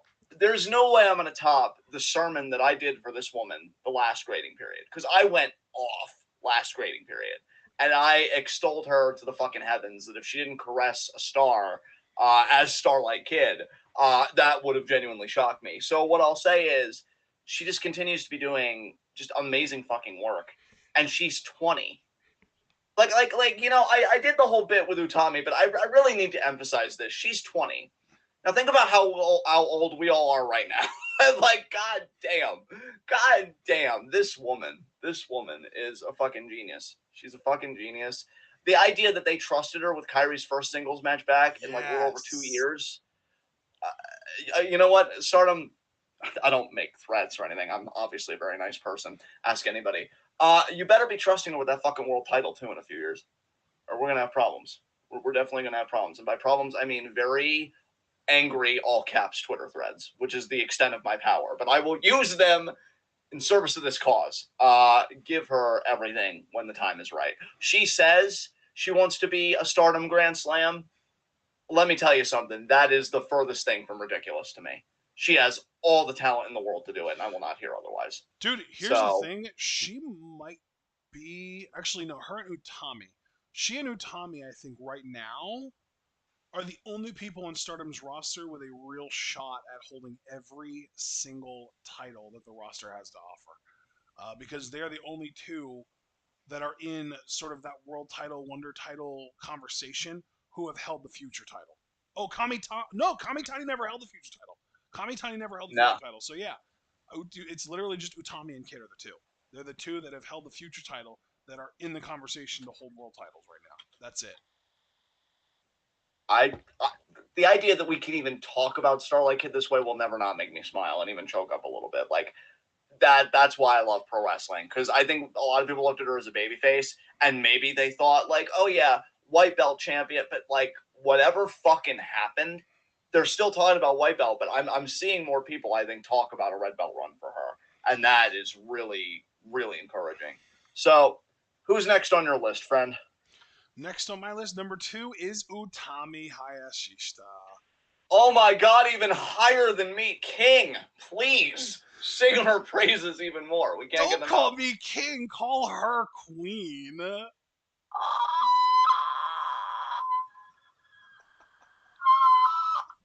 Oh my god, that lasted forever. It just took me out. She really is, though. She's the best. She's just so sweet and warm, and like, just seeing her face puts a smile on mine. And when she gives a fan a rose, it's always so fucking wholesome. And she's just this glowing, warm energy. And then she gets in the ring and beats ass, and it's awesome. And it's so cool, and she's just awesome. And oh god, she's just wonderful. And I think it took her not being at the top for me to realize how much I miss her being at the top. Yeah. Dude, I think, not to put words in your mouth, right? But I feel like you and I are on a similar wavelength, because remember, the last grading period when Shuri beat Utami, I told you that match was a light bulb for me, that I didn't like Shuri as much as I thought I did, and I loved Utami more than I thought I did. Well, dude, That was the for our fucking last moment. grading period, you had Utami at number 2. Yeah. So we Fuck, had man. the pretty much the same realization. It just took me a little longer to have it than you, because like for Yeah. you it was like an almost instant thing, whereas for me it took me a few months of Shuri as world champ and Utami kind of, dwelling in the upper mid card to realize, like, damn, Utami deserves better than this. She's so fucking good. $2 super chat from Javaris. Utami is the tribal queen. Acknowledge her. Son, we've been damn acknowledging her. God damn. But no, she is, dude. Like, at least, I'm telling you, I want her. I know Mayu wanted to be the very first 3-time World of Stardom champion, and I'm sure somebody may do it before Utami, but if she's genuinely in the running for it at some point in her career, I wouldn't mind. I wouldn't fucking mind. Yeah. Give her that fucking title again. Yep. So, obviously, number 1, Kairi. So, Kairi, here's the thing. I know that I just said a lot of things about Utami, and I mean all of them. I'm not backing down. But, really, I just want to make a friendship proposal. Please, let's be friends. Let's just, I think you make me a better person. Because I'm just so evil. But yet I see her, it's like, I know that I like somebody. Because I've started to have this test. It's like, is my body physically capable of being mean to this person? Kairi, it's not possible. Like, my body physically stops itself. Even when I'm going to faint it, like, Utami, yeah, I think it's also impossible. Maybe, you know what, though? I would say with Kairi, it's more so, because at least with Utami, maybe I could joke if I really needed to. But with Kairi, it's like, no, my chest tightens. Like, it stops. It's like, Yeah. I know what you're doing, and I don't like it. It's like, well, I was just playing. Like, fuck. But no, like, she's so pure. Who would want to hurt her? And then when I see the answer, it's like, oh, so you just forfeited your right to life then. Okay, I mean, that's cool. I've never seen somebody so blatantly throw their lives away, but I'm here for it, I guess. She's perfect. She's a fucking angel. She knocks people the fuck out with that spinning back fist. She changed Tam's voice on a dime after getting hit with a fucking back fist. They sound like fucking Onma. Tam Marlboro, more like. Jesus Christ. Oh God, she's wonderful. Anybody that would be mean to this woman, you can eat shit and die in that order. Like, I want you to asphyxiate on the shit that you're eating and just die. Like, I want her to have everything. I can't wait for her to have her match with Kamitani and beat her for the white belt, which is going to be all Kamitani's fault, because she shouldn't have been talking shit. And by talking shit, I mean blabbing and ruining the surprise for everyone. How dare you, Kamitani? Yeah, I will defend this woman even when she's heel. She could literally turn heel, break someone's leg, have them come out and announce that they were retiring, and I'm like, well, you got to at least thank Kairi for taking them out while they were at the top of their game. I am that just in her corner. She can do no wrong in my eyes. No wrong. Literally perfect. And honestly, one day I will have the courage to ask Kairi to be my bestiest friend for Everest for realsies. And if she says yes, I'm leaving all of you. I'm letting you know I'm leaving all of you. I need to commit to that relationship full time. So yeah, and smart guy. But yeah, no, bringing it way down, and being serious. I am so privileged that we get to talk about her. and see her wrestle, because the tag match with Mayu and the match with Kid were fucking bangers. I cried 3 fucking times at the reveal press conference, which is how you know how much I fucking love her. That she could bring me to tears and not even like do anything in the ring. I have just been so giddy with this whole experience, and she's running her own gym, and she's married, and she's fucking happy, and she's healthy, and that's all anybody that really loves a wrestler should want for another wrestler. And she just seems to be in a really, really good place. And genuinely, all jokes aside, nobody deserves it more. Because if we were all a little bit more like Kyrie, maybe this world wouldn't be such a fucking annoyance to get through at times. And maybe it would even be better. In fact, not even maybe. I'm pretty fucking sure it would be better. So I can't wait to see what she does next. Kamitani, you better hold on to that fucking white belt. You better beat Micah May 5th. I don't care who's wearing that fucking dress and like, I'm a princess, the dream. No, you don't get dreams. You go in the fucking corner. It's Kyrie and Kamitani right now. That's what's happening.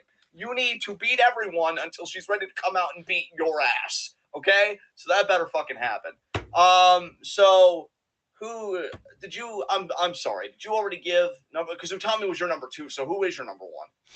I just wanted to comment. I love how she took Tam from cutest in the universe to cutest in the universe. Yes. Amazing. My number 1 is Saya Kamitani, though. So our number 1s are probably headed for a showdown pretty soon. Wow. You know, I've been saying I love it and well said and good job. I'm just really praising you throughout this. So I want to be level. How dare you? I think. How do you feel about that? Why? How dare me? I don't understand. I mean, just like how can you just like pick Kamitani over Kyrie in their inevitable showdown? Look at Kyrie's face. Have you looked at it enough? Have you not looked at it in a while? Is that why this is happening? I look at it on? when we watch her together. I don't go out of my way to seek her face out when we're not together, though. Wait, did our call drop? You can't hear me now? Okay, I think. Okay, I'm gonna have John call me back, everyone. There it is. Hello. Okay, you have the floor. So, in all seriousness, Kamitani number 1, talk about it. No, I was just saying I don't go out of my way to like seek out Kyrie's face when we're not together. I pretty much just see her when we watch her together. That's honestly commendable that that's enough for you. I admire that inner strength. Because I definitely check on her Twitter regularly. And I'm like, I don't follow Kyrie. anyone in Stardom's Twitter because of spoilers. Right, yeah, and we've been over that, yeah. I actually do follow quite a few performers, and thankfully it hasn't bit me in the ass too hard yet. But Until it yeah, does, and you regret it, and you decide that my way is the right way. I mean, well, now that you had that tone, I'm probably gonna double down. But no, Kamitani made your number 1, so talk about it. Yeah, she is just my favorite performer in Stardom right now. She's like she's I don't know, she feels like a legitimate main eventer. She is growing. She's still so it feels like she's still so like not a complete product yet. Like she's still so unrefined, you know? And yet she's already so fucking good. It's like she is like the slow built version of Utami. Like Utami was instantly 85% as good as she's already now. Like she was like instant like as soon as she debuted, she was 85% as good as she was ever going to be, which is fucking incredible. Kamitani, I feel like when she debuted was like 25% as good as she's ever going to be. And even now, she feels like she's only like 65%, maybe 70% as good as she's ever going to be. She's already so fucking good, and she still feels like there's so much room left for her to grow. She's so just charismatic and goofy and cute and sweet and sincere and athletic. Like, I just Kamitani is I think we've officially entered that stage where she is like similar for me as Kyrie is for you. Not quite, maybe not quite as extreme, but like closing in on it for sure. You know what, man? In all seriousness, I think that's fucking awesome. And I will say about Kamitani, her growth rate and just everything. Again, so many people in Stardom to me exemplify what I love best about pro wrestling, and Kamitani is certainly a part of that. Like, here's the thing: I wouldn't be hyped for a match because a match is always like two people, sometimes multiple people. But like, you know, there are two people in a fucking match. I adore Kyrie to the fucking heavens, but Kamitani's fucking excellent. Those Well, and that's two. the other thing too, right? Kamitani had two of the best matches on the Stardom World Climax shows. Like Yes. her matches with Utami and Tam were, I would say, two of the three, including the number one best matches between those two shows, at least in my opinion. One of those Yeah. matches, I don't remember which one, but one of them made my match of the year contendership list. And like, Probably her versus Tam because it was a fucking shootout, and yeah, that fucking finish where it was just a pin that she just caught Tam with. yeah. Bug. So like, this is like, would you agree with me, by the way, that she still feels very much like an incomplete product? Like she feels like she still has a long way to go. Oh, dude, when you said 70%, because when you were trying to work out the number in your head, 70 was the number I had in my mind. Yeah. And like when you said it, I'm like, yeah, I agree. Right. I like this, like, I'm tentative about saying this because I know who I'm saying it to. But I don't know, man. I almost feel low-key like EO vibes from this woman, where like she's not even as good as she can be yet. But when she is, I feel like she's gonna be a fucking phenomenon for a lot of people. I really do. Like it's scary, man. It's scary, man, how good she Yeah. already is. Yeah. Like I'll give her her credit when we're talking seriously. Like she's undeniable, definite future world champion. No fucking doubt in my mind. Yeah. I think she absolutely is a future World of Stardom champion for sure. I think Yeah. she just straight up is special. I think it's one of those things too where I feel like more of a personal connection with her because I kind of said from the beginning like she's gonna be something big deal. Um, Yes. like I was on top. It was almost like Sasha. Like Sasha, I was very, very early on the Sasha Banks bandwagon. Kamitani, literally from day one, I was on it. I was like, "There's something special about her. She's going to be a big deal. I don't know how long it's going to take, but if she sticks with this, we're going to be talking about her as one of the best in a while." And like, she's closing in on it to the point that she has two match of the year like literally 2 years in a row where she's got a match of the year candidate, and it was her. Trying to think, second and third years in the business. Like she started wrestling in August of 2019, so I guess it would be technically both in her third year in the business. Both of her two match of the year candidate matches are against Tam, first of all, and are in her third year as a wrestler. Like that's unbelievable. I mean, if you think about it, that's pretty much what Utami did too, because Utami had her match with Shuri in May, I believe, of 2021, and she started in 2018. So 2018 to 2019 is year one, 19 to 20 is year two, and then yeah, 20 to 21 would be year three. So yeah, it took Utami until her third year to have any match of the year candidates as well. And I would argue that Saya is on a faster pace than her because she's gotten two in, whereas Utami's third year ended in August of 2021. She only had one by that point. So I think Kamitani is actually on a pace that's even more impressive than the one Utami was on, which is crazy because Utami started so much better than Kamitani started. But Kamitani's growth has just been absolutely insane. And she's incredible now. And I like Javaris keeps pressing for it, and I would not mind a match between Kamitani and Ibushi. Ibushi, if we were to make a New Japan Fave 5, I wouldn't be able to do it this time around, but Ibushi, I think, is just my favorite performer in New Japan. So, like, you give my favorite performer in New Japan a match with my favorite performer in Stardom, and, like, yeah, I'm going to fucking love that. That's going to be amazing. Dude, I will just say in closing on our Stardom list, because we are almost done this commentary, because I know other doesn't take as long, and then our top 10 is super quick. Like, of the people on our list, I am rooting for Kamitani and Kid so fucking hard as people really building the next wave of Stardom to get their red belts. I really am. It's Kid and Kamitani for me. Those two need to be fucking recognized with world titles to me. And yeah, I definitely want Utami to get the belt back again, but she already showed that she could have a great fucking run. I want Kamitani and Kid to have those moments too. Of everybody on our list, those are the two people I am rooting so fucking hard for to do it. I think So the singular person who I want to win the world title the most in Stardom right now, who's never held it before, is Momo. That's fair. And there's a whole movement on that. And I would even consider myself a part of that movement too. Yeah. Yeah, I would agree with that. Then But I would say number 2 would be Tam. yeah, okay. I think 3 would either be Julia or Kid, though. Yeah.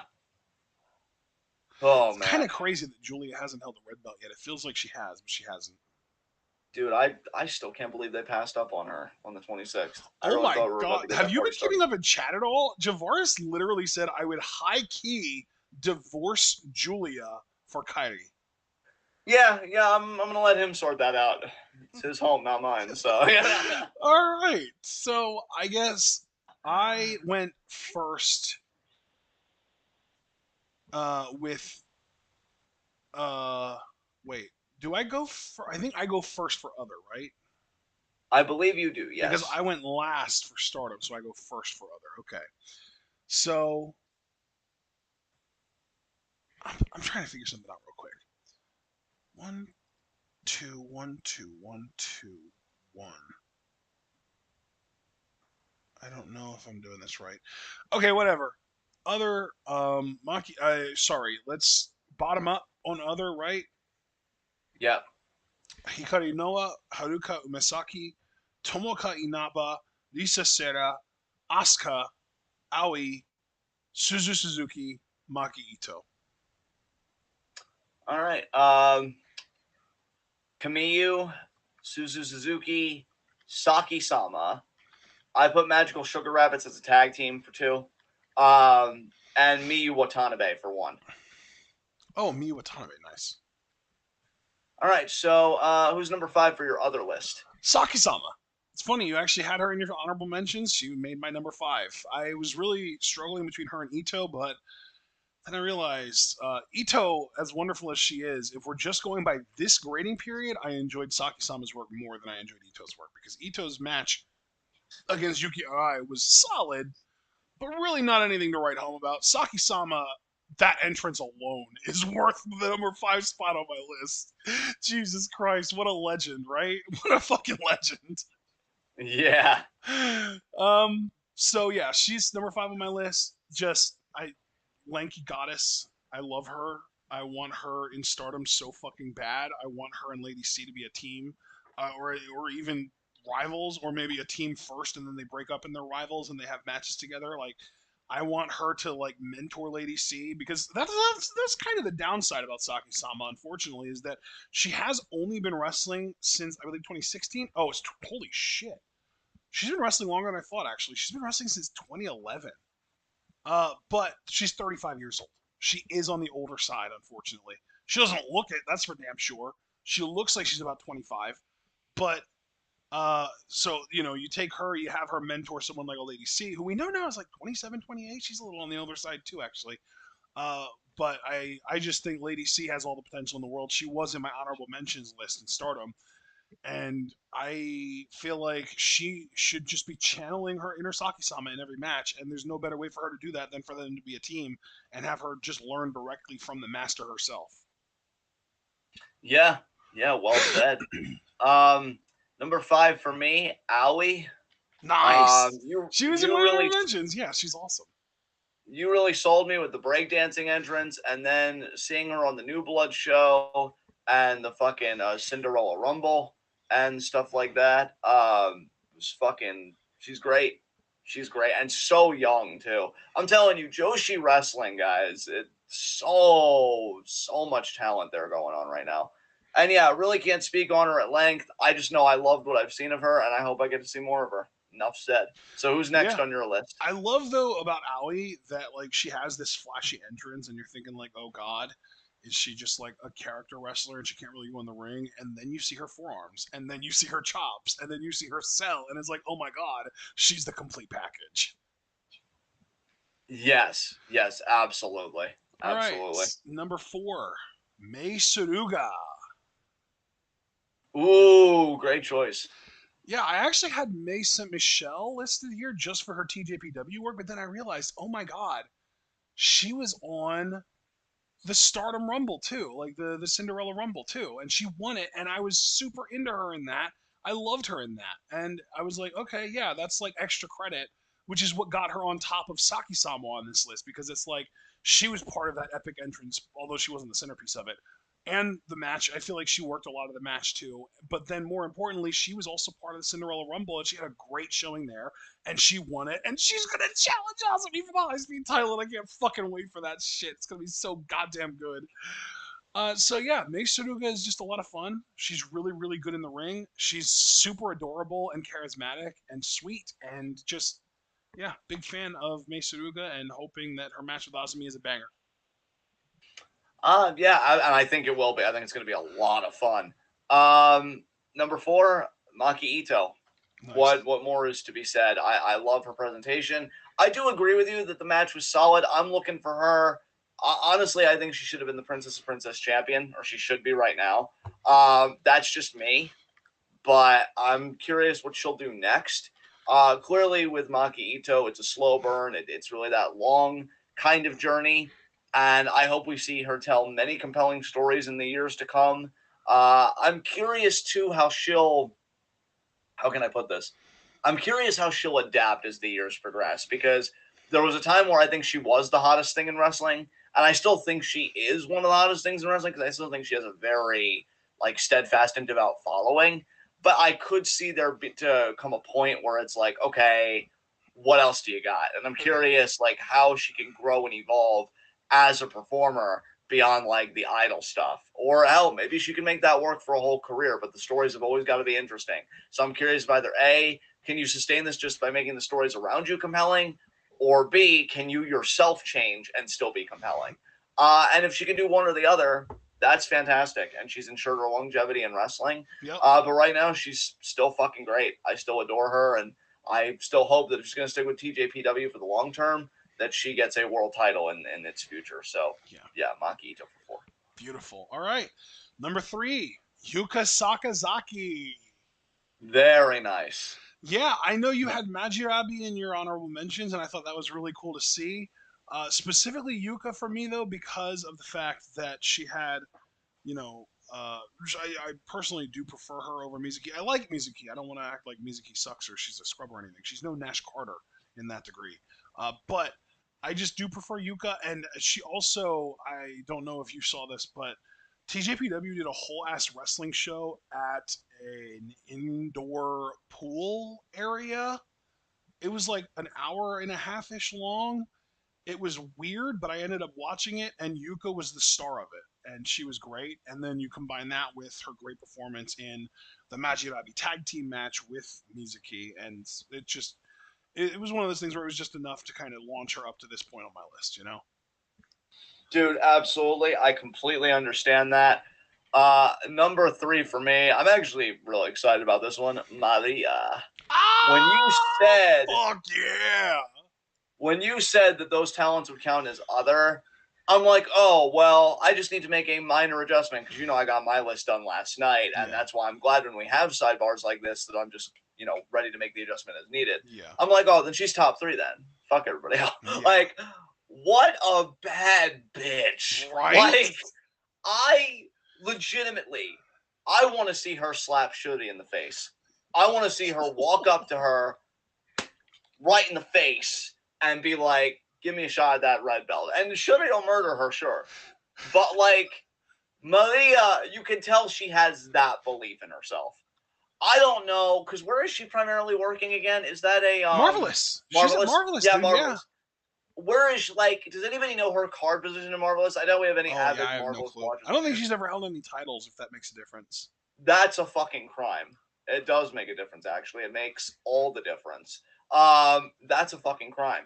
She's awesome. Yeah. I love her. I love her She's aura. been wrestling for about 3 years and a few months. She debuted December 24th of 2018.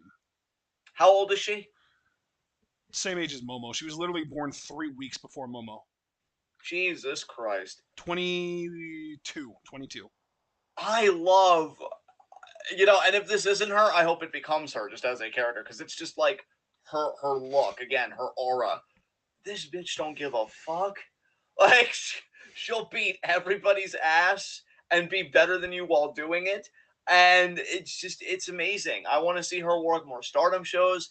I want to see her just work everywhere. I want to see her win fucking titles. The idea that she has an all championships in Marvelous, again, I have to say, kind of a crime. I mean, fuck the police, so I don't know who I'm going to call. Maybe Ghostbusters? I don't fucking know. But, like, somebody needs to do something about I'd love this. to see that. Somebody needs to do something about this. This is reprehensible. I am offended. That's a problem. But no, she's immensely talented. I love her in ring. I love her strikes. I love her quickness. You talk about Mei Saruga, and she's gonna have an amazing match with Osmi for the ISP title. Maybe get Maria in there. I don't know. I just want to see her do more stuff. I want to see a lot more of her. Because she really is 100% that bitch, and I love it. I love it. Again, I want to see her smack Shuri or Miyu Yamashita or somebody that's I want to smack him in the face. Just smack him in the face. Like, you ain't shit, bitch. And then, watch what happens. Before you lose consciousness, watch what happens. But yeah, just give her more stuff. She's awesome. So, who's next on your list? Maria, number 2 for me. Oh my God. Yeah, so I'm going to pass the baton. Yeah. Yeah. It worked out pretty well, I'd say. So yeah, I just sign on to everything you said. She's great. She is, to me, I like, if I'm Rossi, I'm going out of my way to try and bring her in from Marvelous, trying to sign her to a big Bushiroad deal and immediately make her a part of the Wonder of Stardom Championship conversation. Because to me, she has the potential to be a better version of Momo. And I fucking love Momo. She was literally number 5 on my five for Stardom. I think she's great. Maria is like the disciplined version of Momo. Like, she's cool. She is super fit, which is unfortunately something we can't say about Momo, although I don't hold it against Momo. I think she's still great. But and this is something that might be maybe goes a little bit overlooked. Maria is like 3 inches taller than Momo. Momo's only like 5'1", 5'2". Maria's 5'4". She's got the look, the size, the everything of a main event level talent. And you and I are already just talking about, we want Momo to be a World of Stardom champion. I don't know if it'll ever happen. I hope it happens. But if you get Maria in here, I would be willing to bet that it would happen, because she is the complete package. She is everything. And I keep comparing her to Momo because she kind of looks a little bit like her in the face.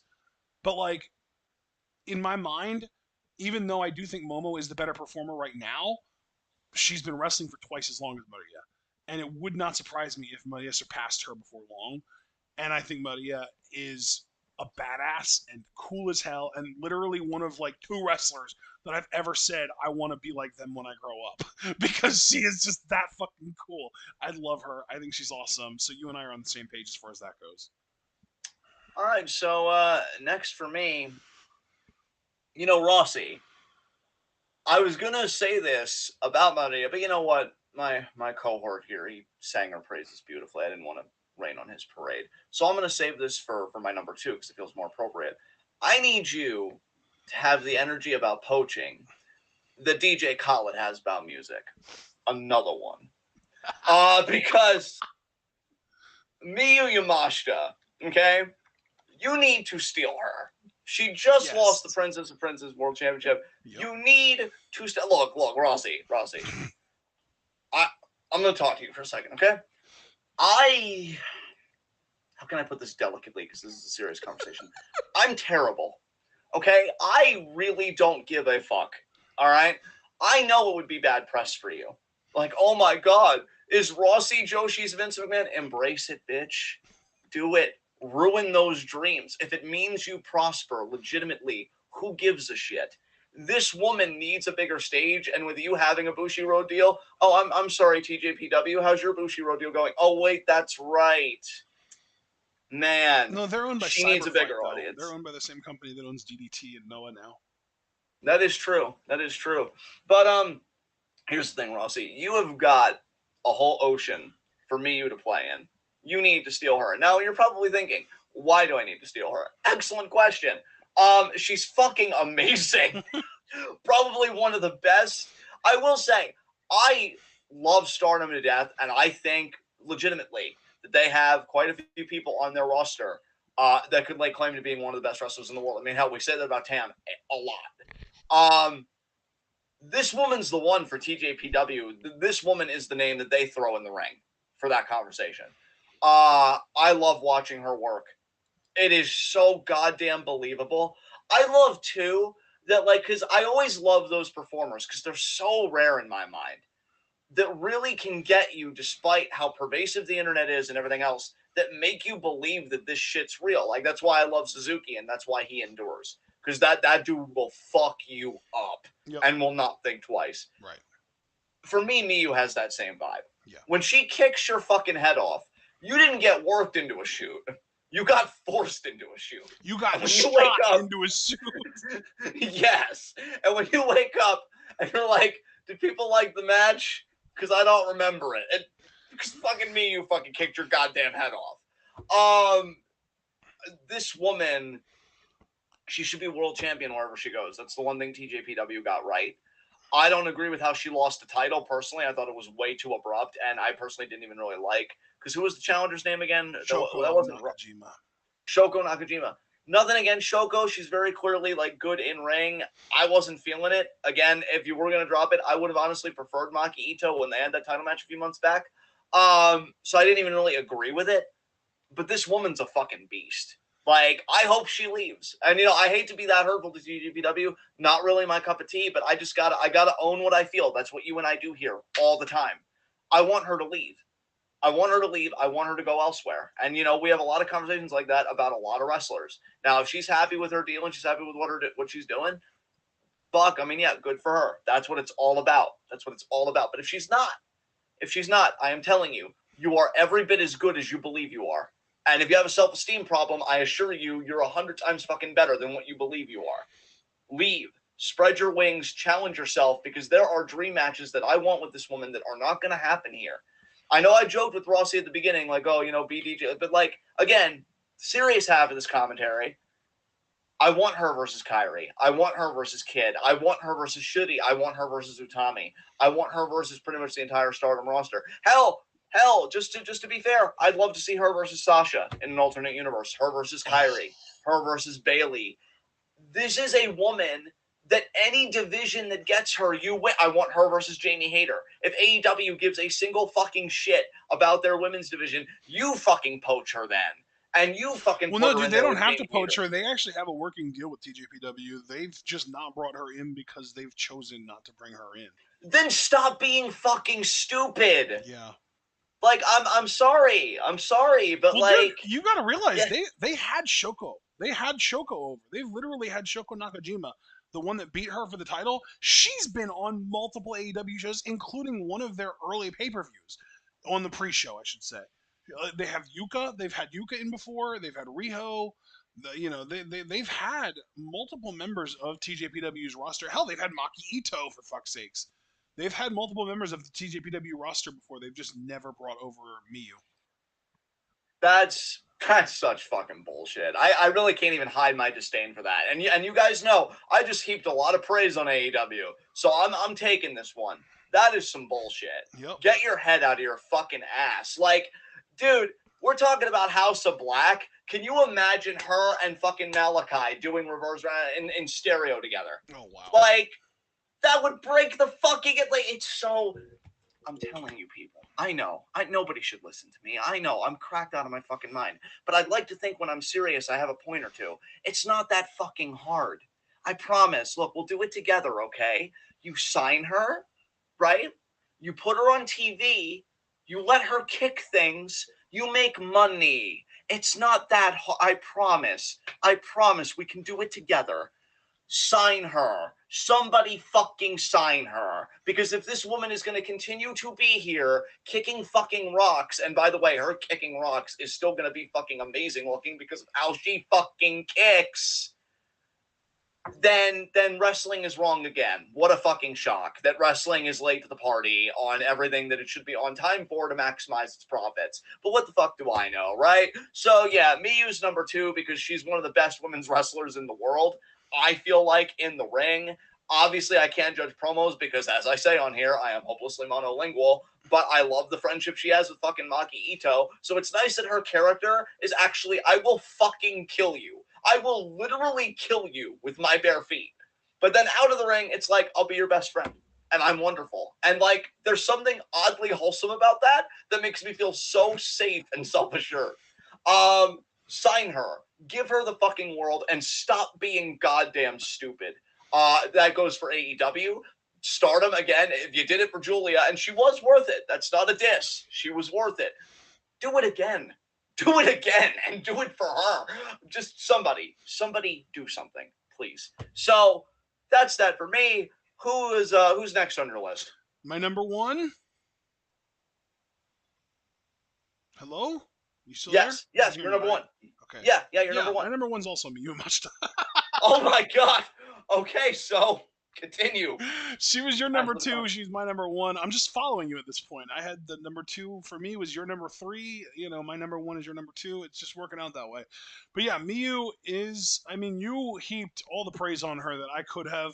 Just to add on, she is, I think it's one of those really interesting things with her where, like, she's not flawless by any means, but I think that big reason why she's been allowed to keep her flaws for so long is because she's not in an environment that pushes her to get better. She's in an environment that's complacent with her because she's already the best fucking person there. She's already the best thing that they have going. So they're not going to go up to her and be like, hey, by the way, maybe work on this. Because she's going to just be like, okay, sure. Maybe when you work on this, and this, maybe then you'll be on my level and you can maybe start telling me what to do then. But like, she does have things that she needs to work out. I don't love all of her finishers. I think that she has a few finishers that look weak that don't work. I don't love everything that she does. I think that sometimes she comes off as a little try hard, but she is still just so fucking good. I want her, and this is my big thing. I actually see this as her biggest flaw. I don't think she wants to push herself in the way that she would have to push herself if she were to jump ship to Stardom. I think that she almost has kind of an EO mentality where she doesn't want to leave. She wants to make the place that she is bigger by being there with it. But I don't think that that's possible for her to do anymore. I think TJPW is as big as Miyu Yamashita can possibly make it. I think if she wanted to make it bigger, the best thing she could do was to go out and make a bigger name for herself and then come back to it. Because right now, it's very stagnant feeling. I think she needs to leave. If she goes to AEW, if she goes to Stardom, either way, she needs to go somewhere that she's going to be able to make a bigger name for herself. She's going to have to go somewhere where she can actually get better because right now, she's the top dog. Like we always say, you can't get better if you're not facing people who are better than you. She doesn't have anyone to do that with. There is no one better than her in TJPW.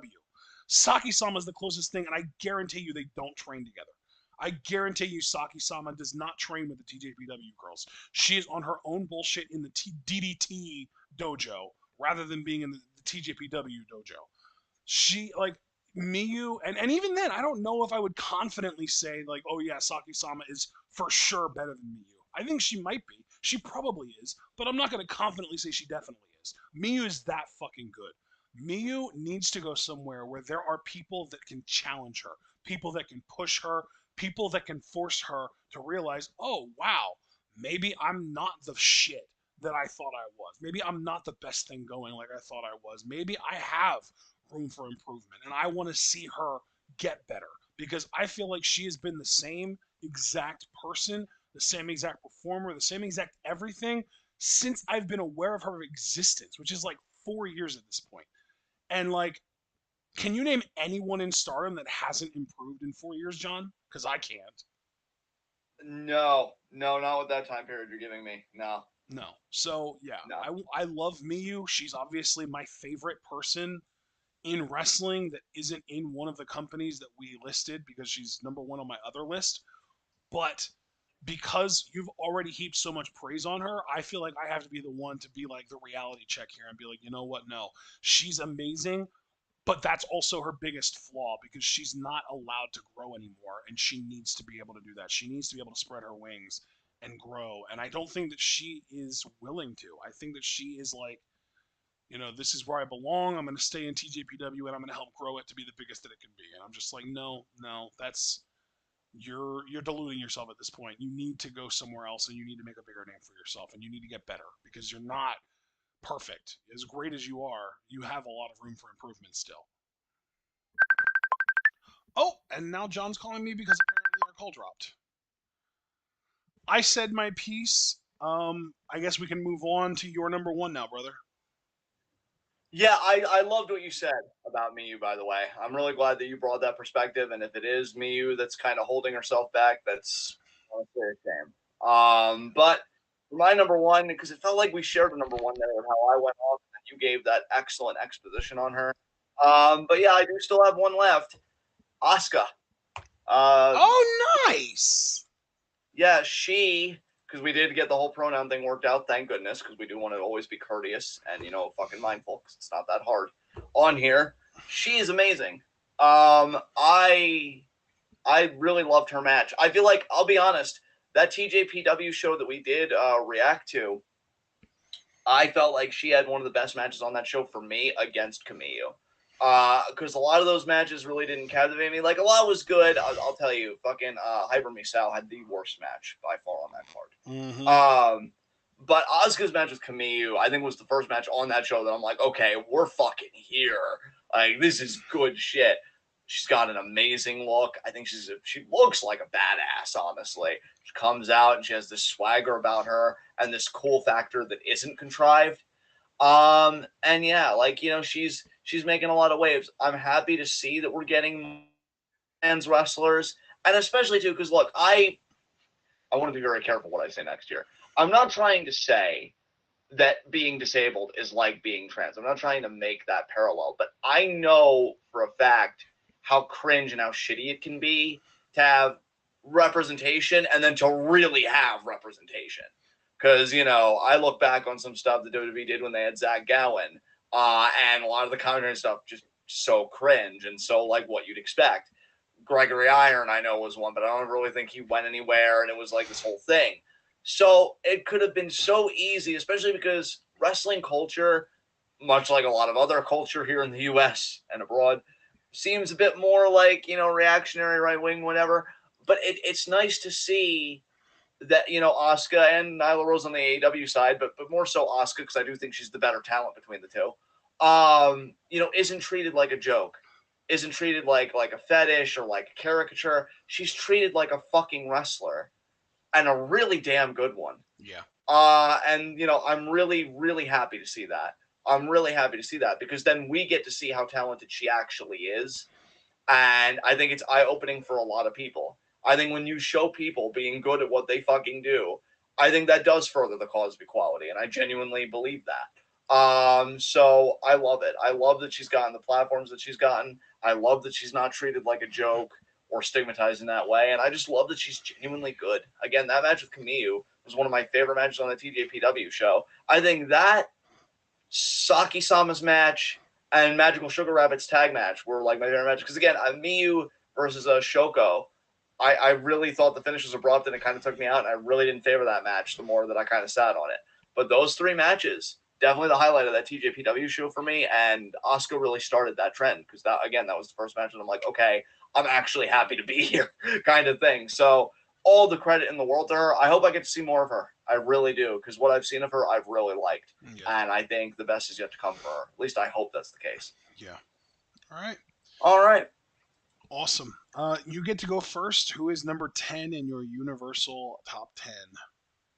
Number 10 for me is Braun Breaker. Wow. Awesome. All right. Number 10 for me, Hazuki. 9 for me, Santos Escobar. Oh, nice. We both have Spanish gods as our number 9, because I've got Andrade El Idolo. That's sexy.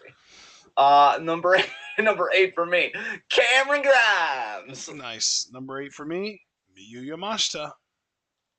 Number 7 for me, Jon Moxley. Nice. Number 7 for me, Pat McAfee. Nice. I love that you went that hard for him. You didn't have to, but you did. Mm-hmm. Number 6 for me, Bryan Danielson. Brian Danielson's number 6 for you. Wow. All right. Number 6 for me, Keith Lee. Number 5 for me, Bianca Belair. Utami Hayashishita. Love it. Number 4 for me, MJF. Swerve Strickland. Number 3 for me, Utami. Ooh, wait. How did she... Oh, Kid must be number 2. Okay. Number 3 for me, Io Shirai. Believe it or not, she's only number 3 for me. Wow, I have an idea possibly who number 1 is then. 2 for me, Starlight Kid. Yep. 2 for me, Saya Kamitani. Oh my god, then it is no. Wow, that's awesome. Number 1 for me, Kyrie. And number 1 for me, as usual, I don't think this has changed in years, Brian Danielson. There it is. Oh my god. All right. Oh, you know what? Actually, dude, here's the cool thing. Kamitani was number 1 for me last time. I had Danielson at 2, Shirai at 3. Kamitani was my 1 last time. And Brian's just like, yep, I'm the king again. Yep, Danielson was 1 the time before that. He wasn't even in my top 10 the time before that. I wonder if he was, like, not around. Huh. All right. Oh, yeah, that must have been around the time that he wasn't around. All right, whatever. Regardless, this was a lot of fun. I really enjoyed this. Yeah. I always love these commentaries. Fucking loved your list this grading period, dude. I know you put a lot of thought into it. Me the same way. I feel like this is actually one of the easier lists I put together, which was a nice feeling. My favorite list of yours was by far your other list. I love that we had a couple in common, but I love that you mostly just have your favorites, and I think that's so cool. I love your AEW list too, just because it's so quintessential you. Like, yes. MJF, Adam Cole, the Acclaimed, like those 3 alone, it's like, okay, yeah, that's John to the top. Yeah, absolutely. And I loved both of our Stardom lists. My God, Stardom, you're the gift that keeps on giving. They are. But yeah, guys, I love this. Discord members, join us in a half hour for games. And then everybody else, join us at 10 for AEW Rampage live reactions. This looks like a really fucking good episode. Mm-hmm. And again, my internet better not bitch out because we're getting Danielson versus Beretta, which should be fire. Fucking Swerve, I think that's opening the show, actually. I hope Moxley Yuta main events. I hope that's the main event. It is. That's fucking awesome. I can't wait. Because here's the thing.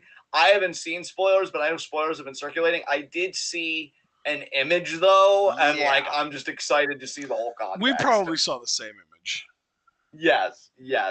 But yeah, guys, I'm stoked. This is so much fun. So thank you all for being here. Thank you for the live chat engagement. Thank you again, Javaris, for the super chat, because he did give a $2 one earlier. Leave a like as you guys file out. You guys are fucking awesome. And yeah, I'm going to hand it over to Ashton to take us home. Our next Five Fave Five will be on June 16th. So it's about 2 months from now. I think it's like 9 weeks, maybe even 10 weeks actually from now. So should be a lot of fun. Looking forward to doing that. And on that one, we will have a WWE list that will include everything WWE. We are talking NXT, NXT UK, 205 Live. If it is under the WWE umbrella, it will have to go in that list. Then we'll have an AEW list, a New Japan list, and a Stardom list, plus the other list, of course. So that's next time. And I say that because, John, I don't know if you know this, but Dominion is on June 12th. I gotta tell you, man, I wish I cared. I've really been checked out in New Japan as of late. I will also add, I want us to include Ring of Honor in our AEW lists if the time comes that we start watching Ring of Honor content again, because it is really, really good right now. Yeah, that's how it's seeming. So yeah, we'll just have to stay on top of things as best we can. But yeah, you can continue with the outro. All right, ladies and gentlemen, we hope that you all enjoyed. If you did, remember to like the video, subscribe to the channel, click the bell, follow us on Twitter and Twitch, and if you'd like to support us, you can also subscribe on Twitch buy our merch on Spring, donate to our Patreon, and share this channel and this video with all your wrestling fan friends and let them in on the best kept secret in the YouTube and Twitch wrestling communities. That's right, we are TWitWoW, and we are the workhorses of the YNTWCs, and we will be seeing you all later tonight, actually. If you're not in the Discord, we'll see you at 10 for our Rampage live reactions. If you are in the Discord, we'll see you in not even a half hour to play some games. Probably code names tonight, but hey, if we get enough people, Among Us is always an option. We hope to see you all there, and most importantly, we hope that you're all able to remember to stay tuned.